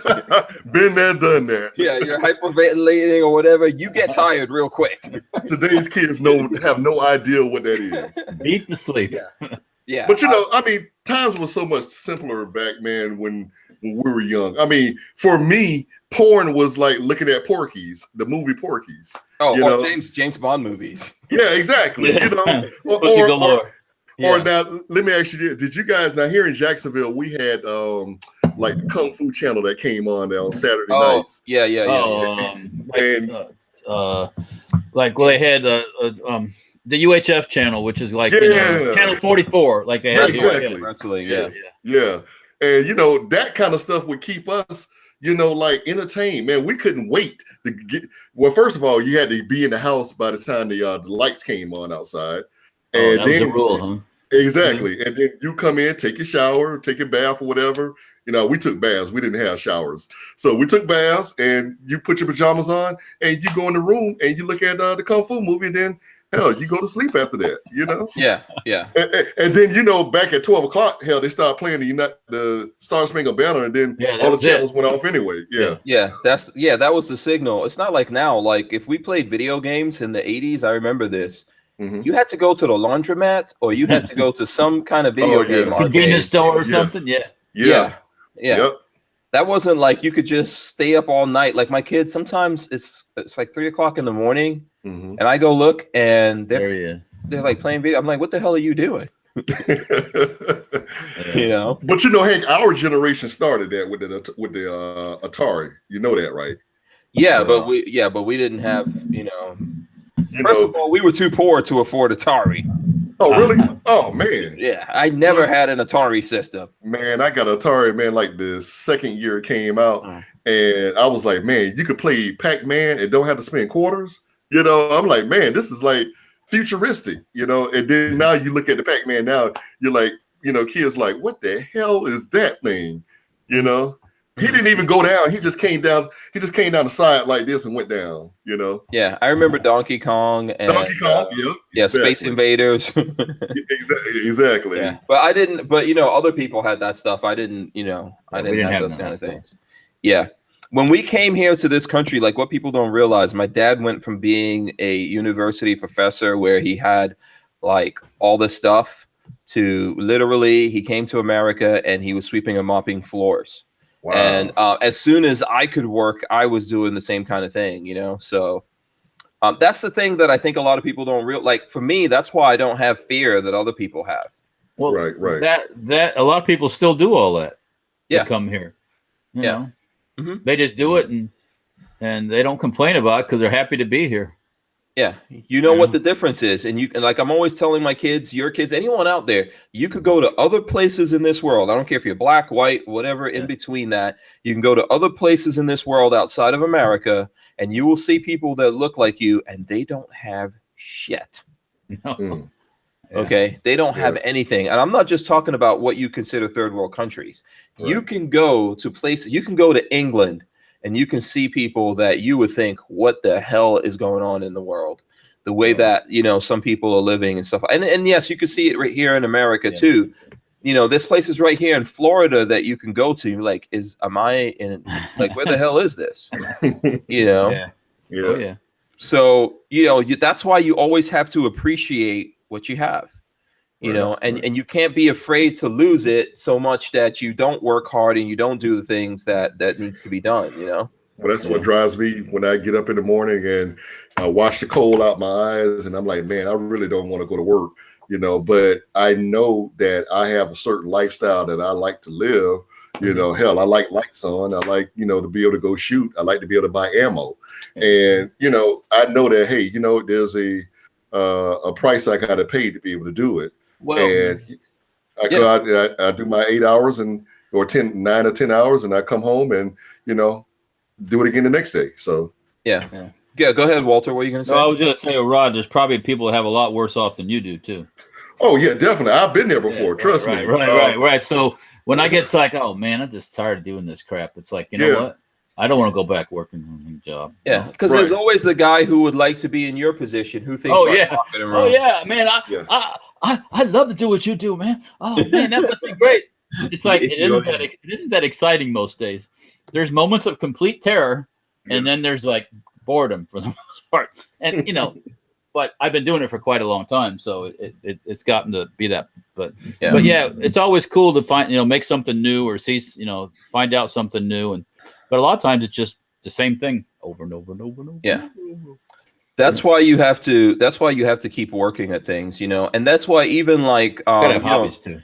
Yeah, and you have to have distractions. Like the first part of this, we spent a lot of time talking about the omnibus bill. Yeah. There's all kinds of things, going on in the world. Lola wanted me to talk about throwing rocks at school. What do you think about that, Rod? You're going to arm the kid with rocks. Some people don't know it. They don't know what to do. That sounds like a bunch of. You ever seen when the Palestinians get all upset at the Israelis and start throwing rocks? You see what the Israelis do? What's that? They shoot them. They shoot, yeah. Or they use the tear gas on them and the rubber bullets and they're going in the right direction, except they need to upgrade the technology. They need to get in that time machine. And push that technology forward. That's where guns came from. We are basically throwing rocks at people. We're just throwing them real fast. I have a video about this out there somewhere. Now I will say that I'm going to go. Gunpoint. Is this is a high point? So it is the rock thrower. Yeah. That was my first gun there. I'm gonna bring it tomorrow. I got some 45. I'm bringing for that. For that Chris. Bringing the. Oh, cool. Oh yeah. Cool. Yeah. But I'll bring the high point just to have something equally as badass. Okay, cool. Yeah, we should definitely do that. But we should also do some work around here because I've been neglecting to do this with everything going on. So I want to talk to people about Big Daddy Unlimited. Did you hear about this? Did you hear about this, Rod? I heard about it, but I don't know what it is. So I'm excited. So imagine if, obviously you go to the store right now and you buy stuff, but that store owner has to buy it and then he has to upcharge you. Obviously, that's just the way it works. He's got rent and electric bill and everything else. Yeah. But imagine if you can go online, you could pay a subscription fee, like $10 a month. Okay. And you can get prices, you can get guns, ammo, all that kind of stuff, not just guns and ammo. You can get all the things in between related to the gun world and what we're doing here and survival, etc. And you can get it at the price that guy pays for it. Oh, man. Hey, it's definitely worth it. Yeah, definitely, and the kind of money you can save. Yeah, so that is what Big Daddy Unlimited is. Mm-hmm. And there's a link in the description, and I invite people to go over there and check it out. I know one of the things is because there's this thing called map pricing that we can't mess around with. So we can't necessarily give out the details of things, right? I mean, and that should become part of the network. Yeah. So what happens is you have to become part of it, and then you get to see what's going on. Now, however, what I can do is, because I know there's people interested out there. I know there's folks even in the chat here that want to know things, and I can definitely let people know. Because right now I have it open up on another screen. And because I know one of the things people always want to know, well, what's in there? Is this in there? Is that in there? What kind of money can you save and stuff like that? I was looking at it. Very popular handgun that just came out that has like some, that only comes in flat, dark earth. Okay. And you can save serious money on that. And you know what? I have to figure out a way to quantify this and not get in trouble. So what I was telling Lola, we should call it we should relate it to Walter money. like Walther bucks. Walter So, bucks. Yeah. So Have a picture of Walter on it. yeah, let's see what the value, Walter, of the Walter bucks is. So Yeah, that what do picture right there. yeah, so let's say we gave like one Walter buck the value of like $100. How about Oh that? yeah, I like that. Right. So one Mhm. Walter buck is $100 on. So if you guys ask me stuff, I could maybe go in here and say, oh, that's worth 2 Walter bucks or something like that. What about a baby Facebook? No, Babyface is not here, Oh, okay. so he don't get. We can do Rod Oh, Mills. he's underneath the zip the lip thing too. So Yeah. Well, We could do- if it's a Rod Mills, it'll be like food Yeah, stamps. we could do Rod Mills money. Like an EBT card or something. Yeah, we could do Oh, Rod Mills man. money. So you guys, people here in the chat, that if you guys are listening to me in the chat, you can ask me stuff. If you ask me right now, I can go look at things and maybe we can relate it that way or figure out a way to, like a way to tell you guys things that are going on. Lola is grabbing a gun from behind here. Where are you grabbing this gun? Uh-oh. Lola with the gun porn. Oh, did we get to 300? Did we get to 300? Okay, so I guess we're getting we're getting that's slowed pretty down for a second. awesome. That So thing- this was at SHOT Show. Walter, did you see this at SHOT Show? yes, I did. As a matter of fact, That is nice. This is from Battle Arms Company. Is a 300 blackout PDW. So it is, it's got the stock on it. Which I did. Let me see. Can you I just did pull see the that. stock and open it? There we go. I took some photos of that gun. It was pretty as a mo. Mm. Let me see. I don't think some of them when you just pull it, it opens, but this one you got to press it down to open it. And it's an SBR 300 blackout, very beautiful. I think I'm bringing this tomorrow, Walter. Well, I'm also bringing just for some more fun 300 blackout. Well, I'm bringing What the do you rap, guys do tomorrow? We're shooting busting some Oh. caps, man. at my Okay. place. Yeah, Man, I got to get down there, man, one day. you want to come? You want to come tomorrow? You know what? Are you I'm free. I'm It not ain't doing that far. anything. Yeah. So okay, I'll send you. Do you already have my address? I don't know. It's somewhere around here, man. Send it Yeah. again to me. Yeah, absolutely. Text me or something, and I'll send it Okay. to you. But All right, there cool. you go. So there you go. This is beautiful gun That is beautiful. and pretty. very lightweight. Very, very, very, very, very, very. What is that that foregrip made out of? You know what? I think this is this is wood. So Oh, this okay. is right here. This is wood. Wow. Yeah, and back here on the cheek rest, that's wood. And right here is wood. Dang. And there's lots of wood out there. Maybe Getting some the wood. in here for the. A Woody. A Woody. Yeah. It's beautiful. This is a beautiful gun, really. That is. Yeah. So actually, when I picked this up from the gun store, Tony was like, "Don't drop my magazines." Don't scratch it. Yeah, I was like, what? Because I use guns. He was like, "Don't drop my gun in the dirt on the hacienda." I was like, "Okay, sure." So apparently, I'm supposed to baby this, and I Did that come in a real pretty crate too? Okay, the store, Big Daddy Guns, the store has the one in the crate that you can buy right now. They have the crate one. That's what I saw at SHOT. Yeah, so it's more expensive. You'd have to call them up to find out the price, but it's money. Mm. Yeah, it's Well, money. how many Walt bucks? Let me see. It's something like 30 Walter bucks. $30? Yeah. So you 30. Yeah, 30 Walter bucks for this. But it's nice. You get the crate. There's a whole bunch of stuff in there. I think you get a t-shirt, right, Gabe? There was a t-shirt in there. There was a magazine. There was like a whole bunch of prizes in the crate. And then of course you get the crate. Right. Yeah. This just comes in a plastic container. All right. So that's what Well, you get out of that. I'm bringing the Sig Rattler and my latest build, which was a 300 blackout too. Yeah, this just comes with a patch and stuff like that and a certificate Yeah. of authenticity. Hey, I was Like this is the patch. This is the patch this comes with. Oh, that's cool. Yeah, this comes with this patch right Hey, there. so Oh, Hank, cool. that bullpup back there. Let's see that. What? Okay, this is a Star Og. Ah, yeah. Hey, Hank, This is Star. What's up? did you get that? I forwarded you a picture of a bullpup with a young lady in it. Did you get that? Yes, I did, Hmm. Oh, but I don't think you saw the bullpup I in couldn't that see thing. no bullpup. Yeah, I know. I bet you did it. Her bullpups outweighed the bullpup. So Yeah. So Well, there you hold- go.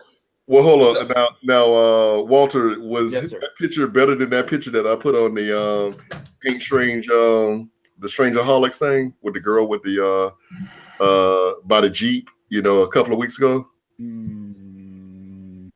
I'll have to go back and look. I can't Yeah. remember right at this point. Yeah. Yeah. Okay. All right. There's a local girl down this way who is posting on Instagram all the time. She goes by a Tropic Gun Girl. I think it's a Tropic. Okay. And she has a very shapely derriere. So, and she wears nothing but thongs and stuff like that. So sounds like my kind of girl. Oh, bless her heart. That's one of those things when her stuff comes up on Instagram, I lose my complete train of thought. Yeah. Done. Yeah.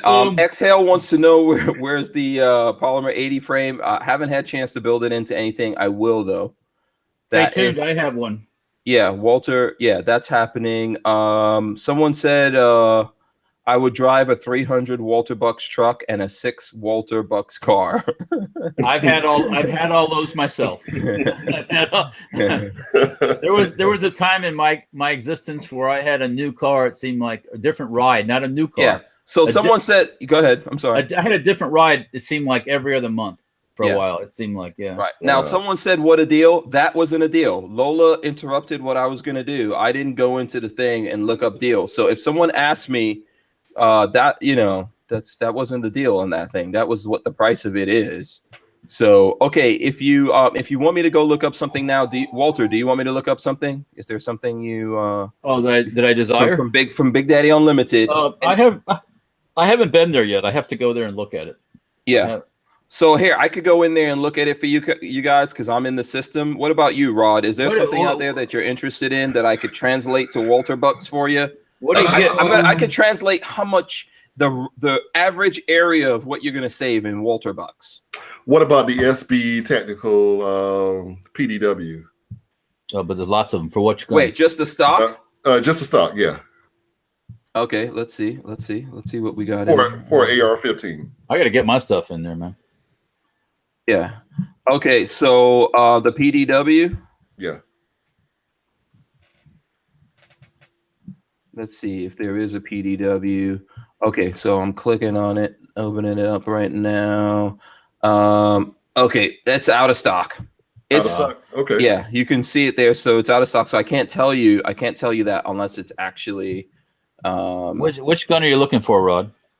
I'm that's the first thing that came to my mind. But I can tell you that what I do want is what's that? The hand stop. I think it's on the rifle behind you. Is the hand stop, the minimalistic hand stop. I think it's made by Link or something like that. Kevin Dixie has one on his AR-15.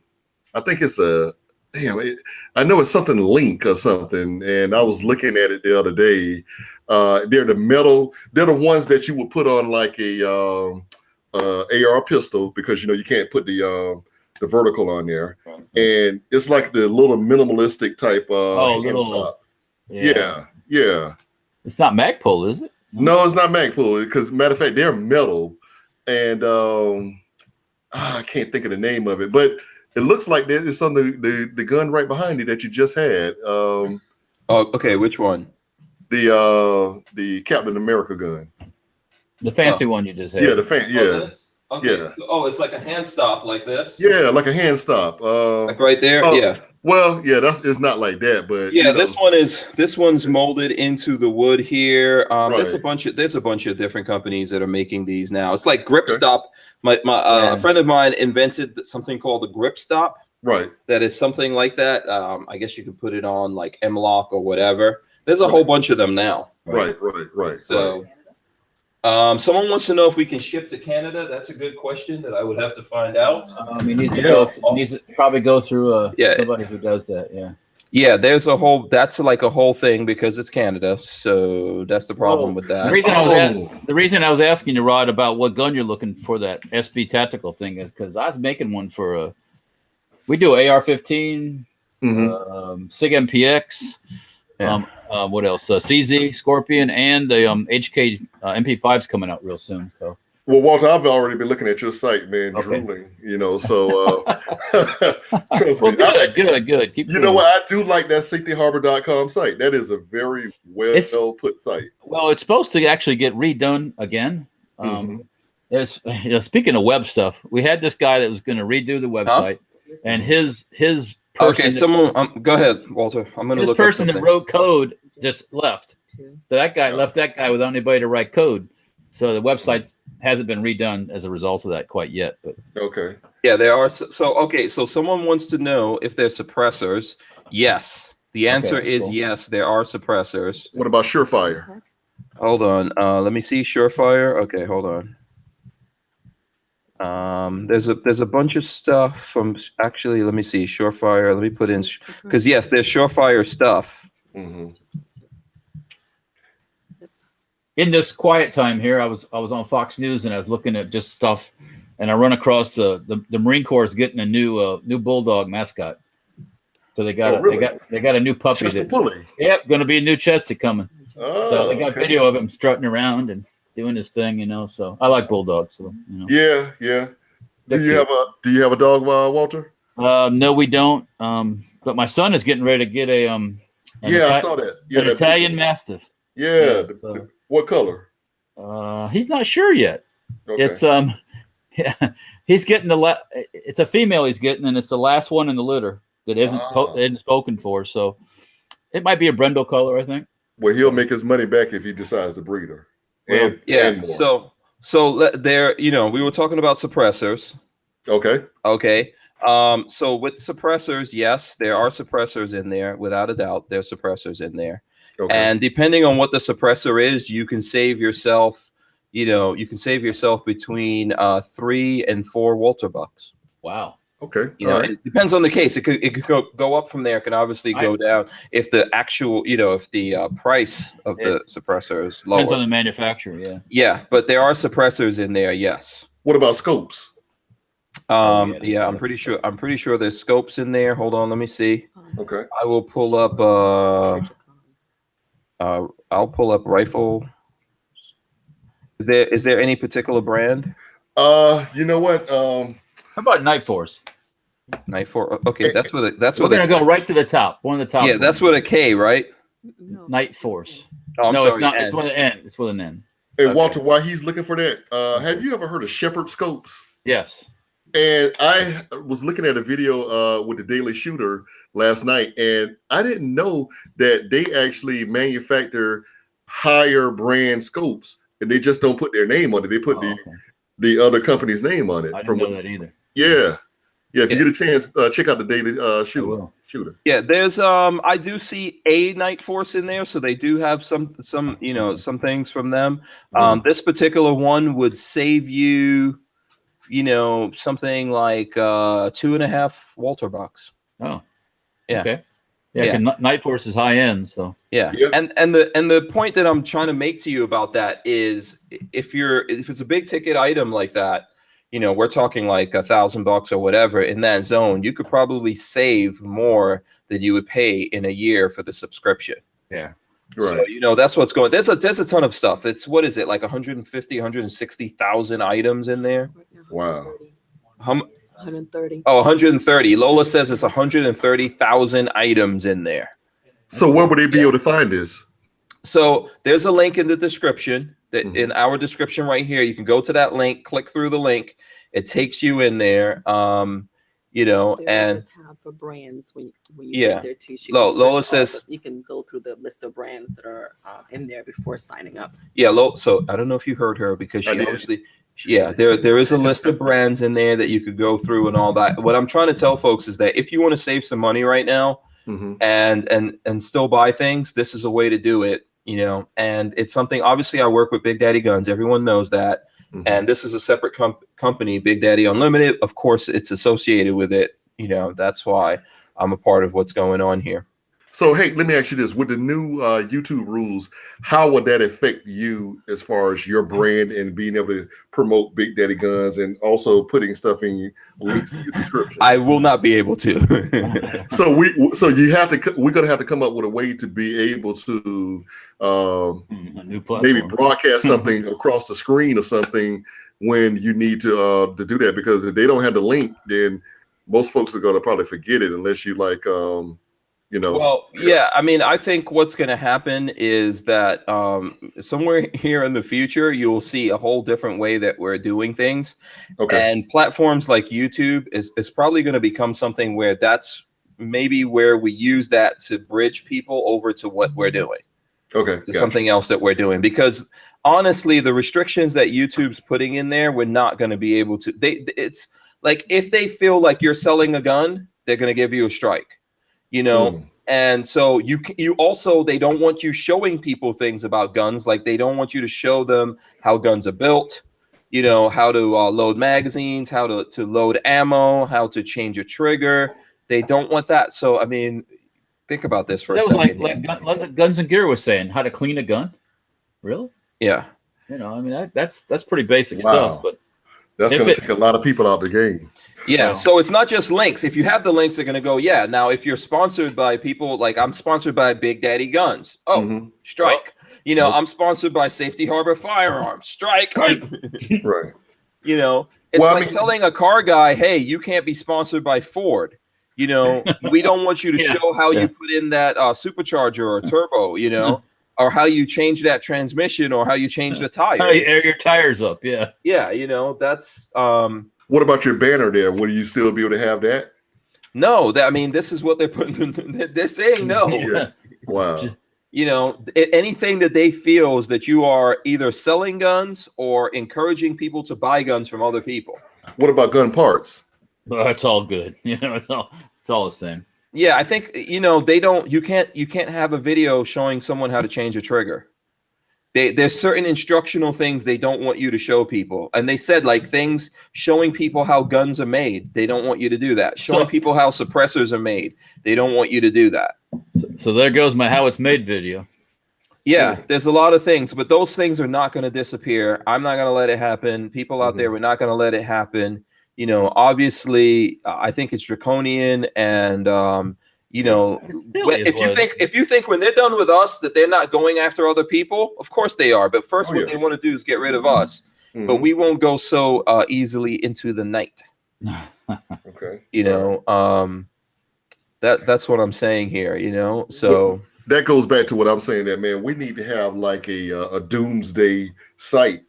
Just in case if YouTube goes, because it could happen where they just say, hey, screw it, we're going to knock off everybody that has anything that affiliated with guns. There needs to be some type of doomsday site that all gun channels can go to, you know, if not a temporary basis, you know?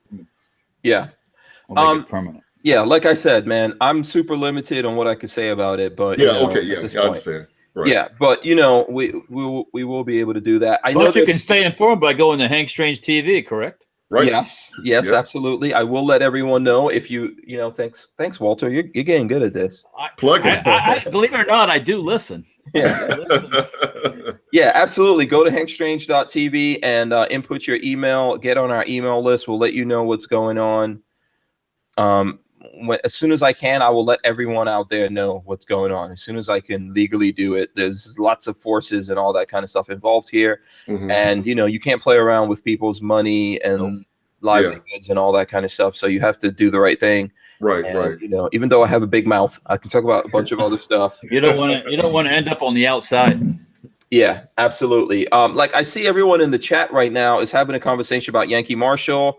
I believe that Yankee Marshall was he was in the chat a couple of days ago, and he was saying a lot of crazy stuff. I have moderators, and they're there trying to keep us out of trouble because we need to keep YouTube and the other social media going here as long as we can. It's just it's important. Okay, I want to replace these things, but we have to work within the system. So we have moderators, and they are pit bulls too, by the way. Yeah, to say the least. And he thought that they're being just a little overzealous. He was saying some crazy stuff. And then he said we wanted him to. I always invite if you want to come on, you can come on. Yeah. He has been on air here, and he said that first of all, I could tell you that talking to them, he said some stuff that they deleted that they felt was offensive. Okay, he might not feel it's offensive. And then he said that I called him a racist. I did not call him a racist. I said that he said some racist things.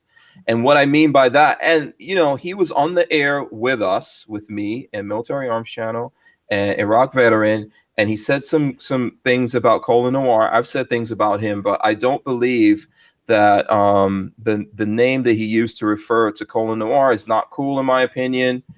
You know, but hey, he's free to do and say whatever he wants to do. We are also free to do and say or block those things on our end. So, I think we all have to figure out how to be respectful here, because ultimately there's a bigger fight coming that we all have to fight. And I know that some people just want to get like the glory and the fame.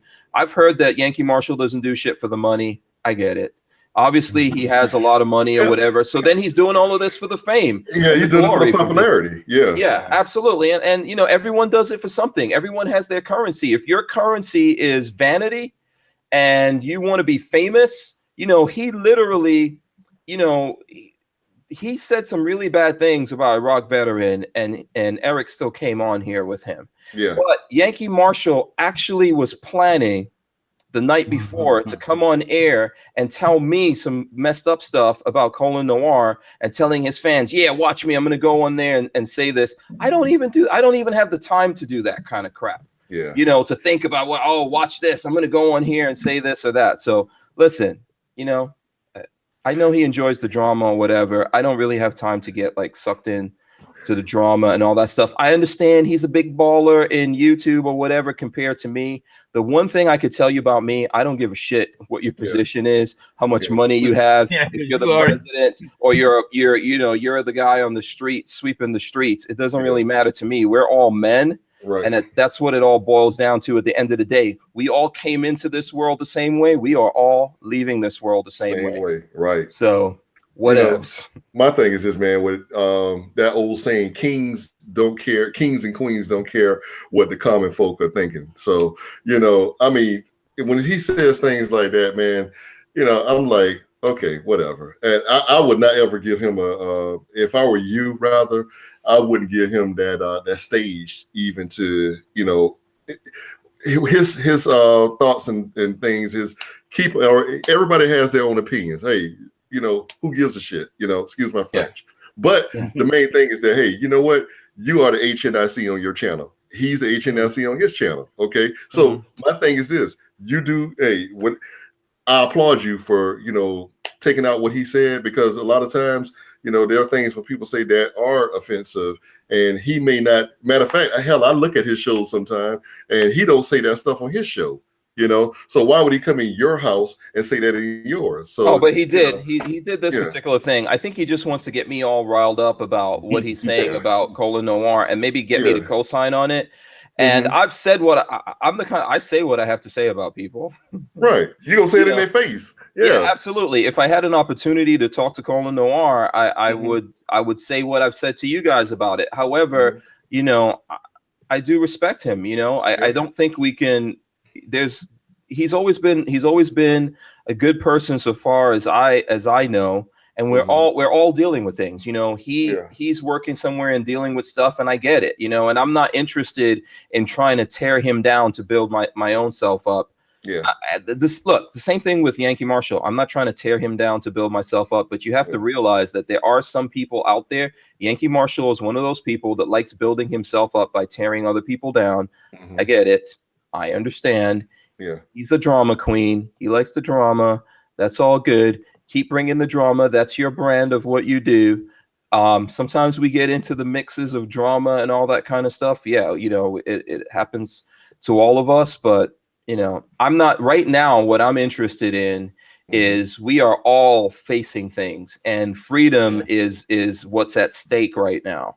And that's what I really want to deal with. Once we're free and clear, and we're all relaxing and joking and all that kind of stuff, and we want to go back to the stupid childish games or whatever. Yeah, it's all good. Hank, your T-shirt you have, "Give me my free." Is that what it goes? Oh, give us free. Give us free. You should do them. Give us free Second Amendment. Yeah. Well, it is about the Second Amendment. Well, yeah. I meant to give us free comes from Amistad for anyone. Right. Yeah, it's a slave thing. Yeah. Yeah, that's what Jaimin Hansu. I think wasn't it Jaimin Hansu? Yeah, that was him. Yeah, that's what he said in there. Give us free. To me, freedom is it's changed from what it was then, and and there's still slavery today, but what it is today is that people intend to shackle us and take guns away. That's why you can look at the first one. I know everyone doesn't get it. Sometimes I'm too deep for people. It's like turning the water up on a frog, in a pot. Little bit of time, and everybody just sits there. What happened? Yeah. when you turn around, everyone's enslaved. Yep. Yeah. You know, so. Yeah.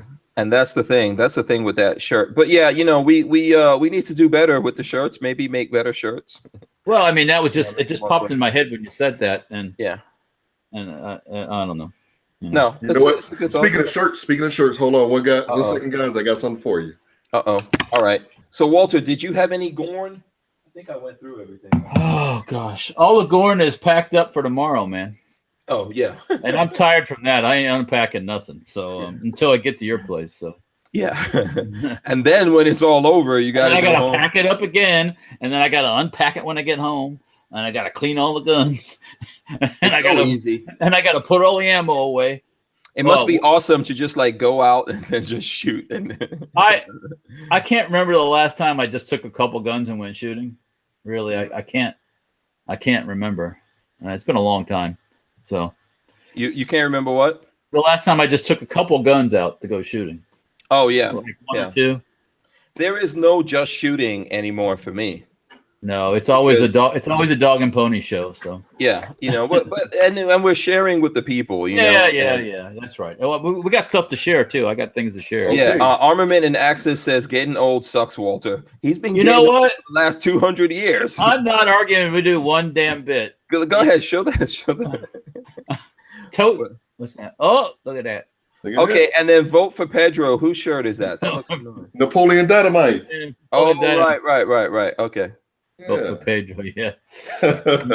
That's one of my favorite movies. I love Napoleon Dynamite. Oh, I Yeah. thought one of the gun guys turned that into no, one of the gun guys didn't turn that into a shirt for them. It could have. Yeah, Could've, there's a bunch of cool shirts out there. I need to. By the way, my shirts are coming from Fort Trim Freedom right now. Quick plug to Sam. We got to get Sam back on the show, but I know he's busy making T-shirts. Guys, I know that the NRA isn't the most popular thing right now. You know, we're going to be, hell, we'll be all there in about a month from now almost. Mhm. But last year I found out one thing about going to the NRA, that you collect a lot of stuff there. And I found out if you don't have a good backpack, that you are going to kill your back. Well, Your back, it's going to feel like a weight on your back. So I was looking at Hank last year. I'm like, damn, I like his backpack. So I went and I bought me a nice quality Swiss Gear backpack Swiss Gear. Yeah, for the NRA convention this year in Dallas. Let me see what's the logo for Swiss Gear? It's like a little cross. it's the Swiss symbol. Oh, okay, cool. Okay. Yeah. Rod, let me tell you the key to that. Don't pick up everything you see. Yeah, but they always giving it to you. You know No, what I I'll mean? take it. Man, I'm Well, like a I mean, kid in a get candy the- store. Get the swag, but don't pick up every piece of literature you see, man. That's just heavy, you know. Just say Yeah. no. They're always trying to give me brochures. I'm like, dude, I no don't way. need a brochure. Yeah, this is 2018. Damn it. My Well, I buddy- mean, you know, truthfully, like come back from the SHOT Show and I used to have all this stuff, and it would sit all year long, and eventually I just throw it all away. Man, Oh. this is a big ass book Safari Land gave me with all their catalog. Oh my goodness gracious. That crap- Yeah, that's a backbreaker right there. Yeah, man. that was heavy, but I had to have it though, man. I had to have No, it. we don't. We first of all, we do get a lot of swag and stuff like that, but what we do is we give it away, Yeah, And I've Yeah. done that too. Yep, and yep. which is it's still still costs a lot of money, but whatever.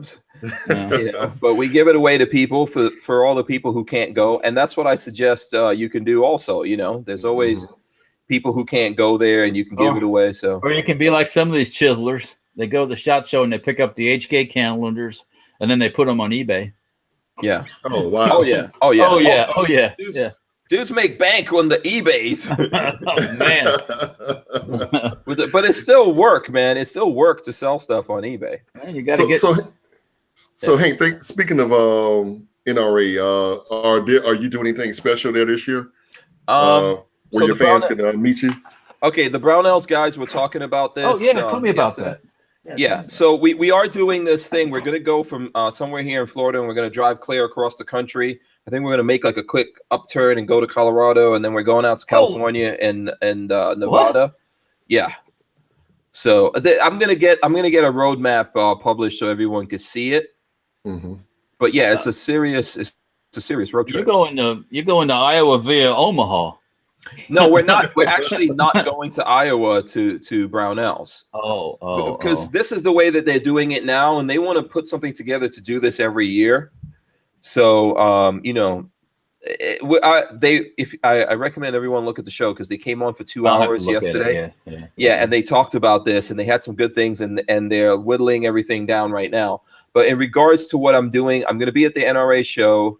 There is an event that's going down with Barnauls at a cigar shop that I cannot remember right now. We did talk about it yesterday, and then I'm going to get Barnauls to put that info somewhere and put it out there. So there's going to be a meetup. There's going to be a bunch of other YouTube gun guys and girls out there. I believe we're going to get Rachel B. and Guns and Gear and a bunch of other folks we're going to get together. So I don't know if that's before the show or sometime, but I'll keep you guys posted on it. I honestly don't know right now. Okay. All but right. I'm going to do that, and that's going to be a cool event outside of the NRA. And I believe a cigar shop, I'm thinking, like at a cigar shop, we're going to meet up and we're going to talk and do stuff. And obviously I'll be at the NRA. I might do some other things before that, some other meetups. I honestly don't know. Lola would know those details. Yeah, because I know a lot of people are going to want to definitely see you while you're there, you know, and, you know, hell, I may even go to the I don't smoke cigars anymore, but I'll definitely come out there and meet you guys. Well, if they're smoking cigars, they're probably drinking a little bourbon or something. Yeah, see, I'm not a drinker, though. Man, I actually don't drink alcohol. Okay, well, let me see. What else we got here? If they got Kool-Aid, I'm good. Don't drink the Kool-Aid. Yeah, be careful now. Watch out for that Jim Jones punch, man. Don't drink the Kool-Aid. Oh, Jim Jones. You know what, man? I was thinking about, man, somebody stole my $1 million idea. Back when I was a kid, I was like, man, wouldn't it be nice to be able to just sell Kool-Aid in a convenience store? And remember the Mystic, the little Mystic bottles?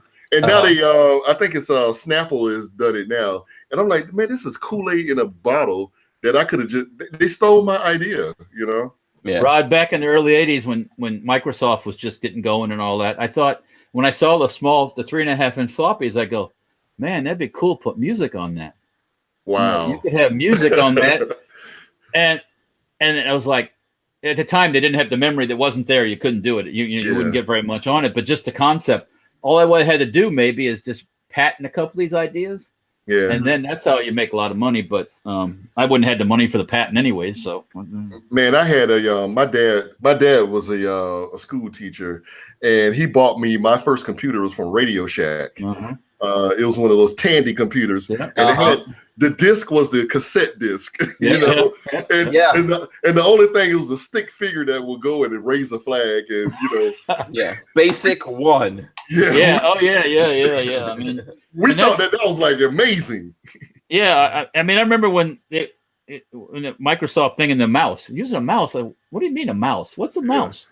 You know, and finally I saw what a mouse was. You know, that's the name they're giving this thing for this. Yeah. But Walter, remember, Walter, I'm gonna take you back to your teenage years, a kid years. Remember, Dick Tracy used to have the two-way wrist radio. Oh yeah, well, like an Apple Watch or something. Yeah, like that. Exactly. Now we actually have it now. Yeah, we live in that. Yeah. Yep. Well, FaceTime, baby. Yeah. Yep. So. Yeah. All right, I came up in that generation where you had to buy, when you got the cell phone, you had to fake like you were on the phone because it wasn't free until after 9 o'clock. Oh, I used to have those car phones, believe it or not, man. Those brick. The big one? Yeah, brick. Yeah. Oh, yeah. I used to rock those in the 80s. My first cell phone was in the early 90s. Actually, was like a brick phone. Actually. Yeah. Wow. It's like the late 80s, early 90s. I also had beepers, and I had the first like alphanumeric beepers. Oh, you're fancy. So, yeah, you used to have to put codes in your beeper and all that, and then they came up with the alphanumeric ones that you called someone, told the person your message, Sky Pager. Then they sent it to me. Yeah. You know, and I could actually read your message that you sent. Man, the only thing I could do was put that little hello on mine. I had a little cheap beeper. Yeah. I think you put 43770. Right. Or your girlfriend would beep you 911. Yeah. Just to say like who the hell are you out with right now? Oh, is that like, she needs a piece of ass? The only reason we got a cell phone when I did was because we were doing gun shows to do background check calls.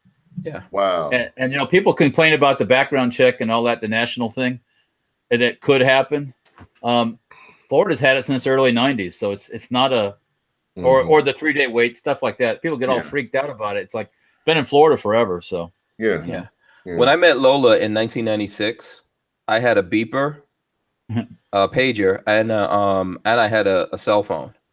No. In 96. Yeah, and Lola was like, "Are you a drug dealer or something?" Because both of them were going off all the time, and she said I was really rude. Yeah. I can figure that. I can see that. Yeah, and I had like those shiny hammer type pants, and one like I would wear parachute pants, like parachute, like MC Hammer pants, not really, no, not like parachute pants like MC Hammer, but they were not sweatpants, but they were the like that, you know, that kind of not vinyl, but that kind of fabric kind of sweatpants thing, and I would wear Timberlands, and I would have one pants leg pulled up to my knee. Not like LL. What? Yeah. Oh yeah. She was like LL Cool J. Yeah. You don't have any pictures of that, do you? No. I don't know. There might be pictures somewhere. I was real b-boy style back then. You can ask Lola. I can see that. She thought I was kind of thugged out. She wasn't used to that being from Maryland. That's Chocolate City. I was the kind of guy that her mama told her about. Not to mess with. Yeah, exactly. You're a very tricky guy. Yeah. All right, listen, it's after 9. We got to wind this down. I know we're having a lot of fun out here. So it's the weekend. I'm sure everyone wants to go off and do things. So we're going to wind this down. Rod, tell us what you're up to, man. What you got going on? Man, right now I am just preparing for the NRA, man. I'm actually going to be purchasing I'm going to give a shameless plug to Hardline Custom here in Jacksonville. If you guys ever go to Facebook, they have a Facebook page, and man, these dudes can like really customize. They can pimp out AR-15 or AK-47 or any type of pistol. So I'm actually saving up right now to get a AR pistol. It's going to look like the Honey Badger. I'm going to have that thing. Yeah. You need to forget about that SP tactical garbage. Get you. No. Get you a KES. I might have to arrange something for you. You know what I'm saying? Walter, I was definitely, I've been looking at yours and I'm like, man, I like that. I mean, okay, I won't say call it garbage, but you once you go KES, you won't go back. You won't go back. All right. Once you go KES, you're not KESing any other essays. Yeah. All right, cool. So that's okay. Walter, what do you have going on? Well, I got going on tomorrow with you shooting some guns with the and maybe Rod if he comes up. I may come up. What time are you guys gonna start it? 10 a.m. 10. Okay. Yeah. All right. So if I leave here about 8:30, I'll be there. It'll be about the same time I get there. Yeah. Text me or Lola, and we'll send you the address. I gotta wash my car before I come up there, man. Oh, come on. It's gonna get dirty. We're going the country road now. It's gonna get dirty. Oh, is it? Oh, okay. I didn't want to come up there in my BMW, you know. Oh, you want to come up there flash like high profile in it. Yeah, if I'm a part by the Audi, I want to be looking good. Oh, he ain't gonna let you near the Audi. Oh, okay. What's gonna happen is you'll pull up and the dog will jump on the side of your car. Oh hell! And that'll be it. Oh, damn. Okay, if I see you out there, I'll stop him. Okay. He's not vicious. He's not vicious or anything. No, he would not. Oh, I love dogs. I love dogs. No, he just wants to meet you. That's all. Oh, okay, gotcha. Yeah. He's all right. Absolutely. So, okay, let's see what's going on here. So with me, I've got a bunch of things going on. I want to remind people we're going to keep the ATI outdoors. What are you working on giveaway going? So just go on Instagram, Twitter, Facebook, etc. Post what you're working on. Tag myself, Hank Strange. You can tag ATI Outdoors as well as Barnauls on whatever you post up. Tell us what you're working on, and we're going to pick some people out on Monday during the show during Free for All Monday. And we're gonna help you out with your build. So just tell us, let me know what you're working on. I'd like to know. I'd like to see it, and like to help some people out there. I want to thank everyone in the chat for hanging out with us and all the thumbs ups and stuff like that. That's awesome. As well as I want to thank Rod for coming on, Walter for coming on. Shout out to the people who support us, ATI Outdoors, as well as Safety Harbor Firearms right there.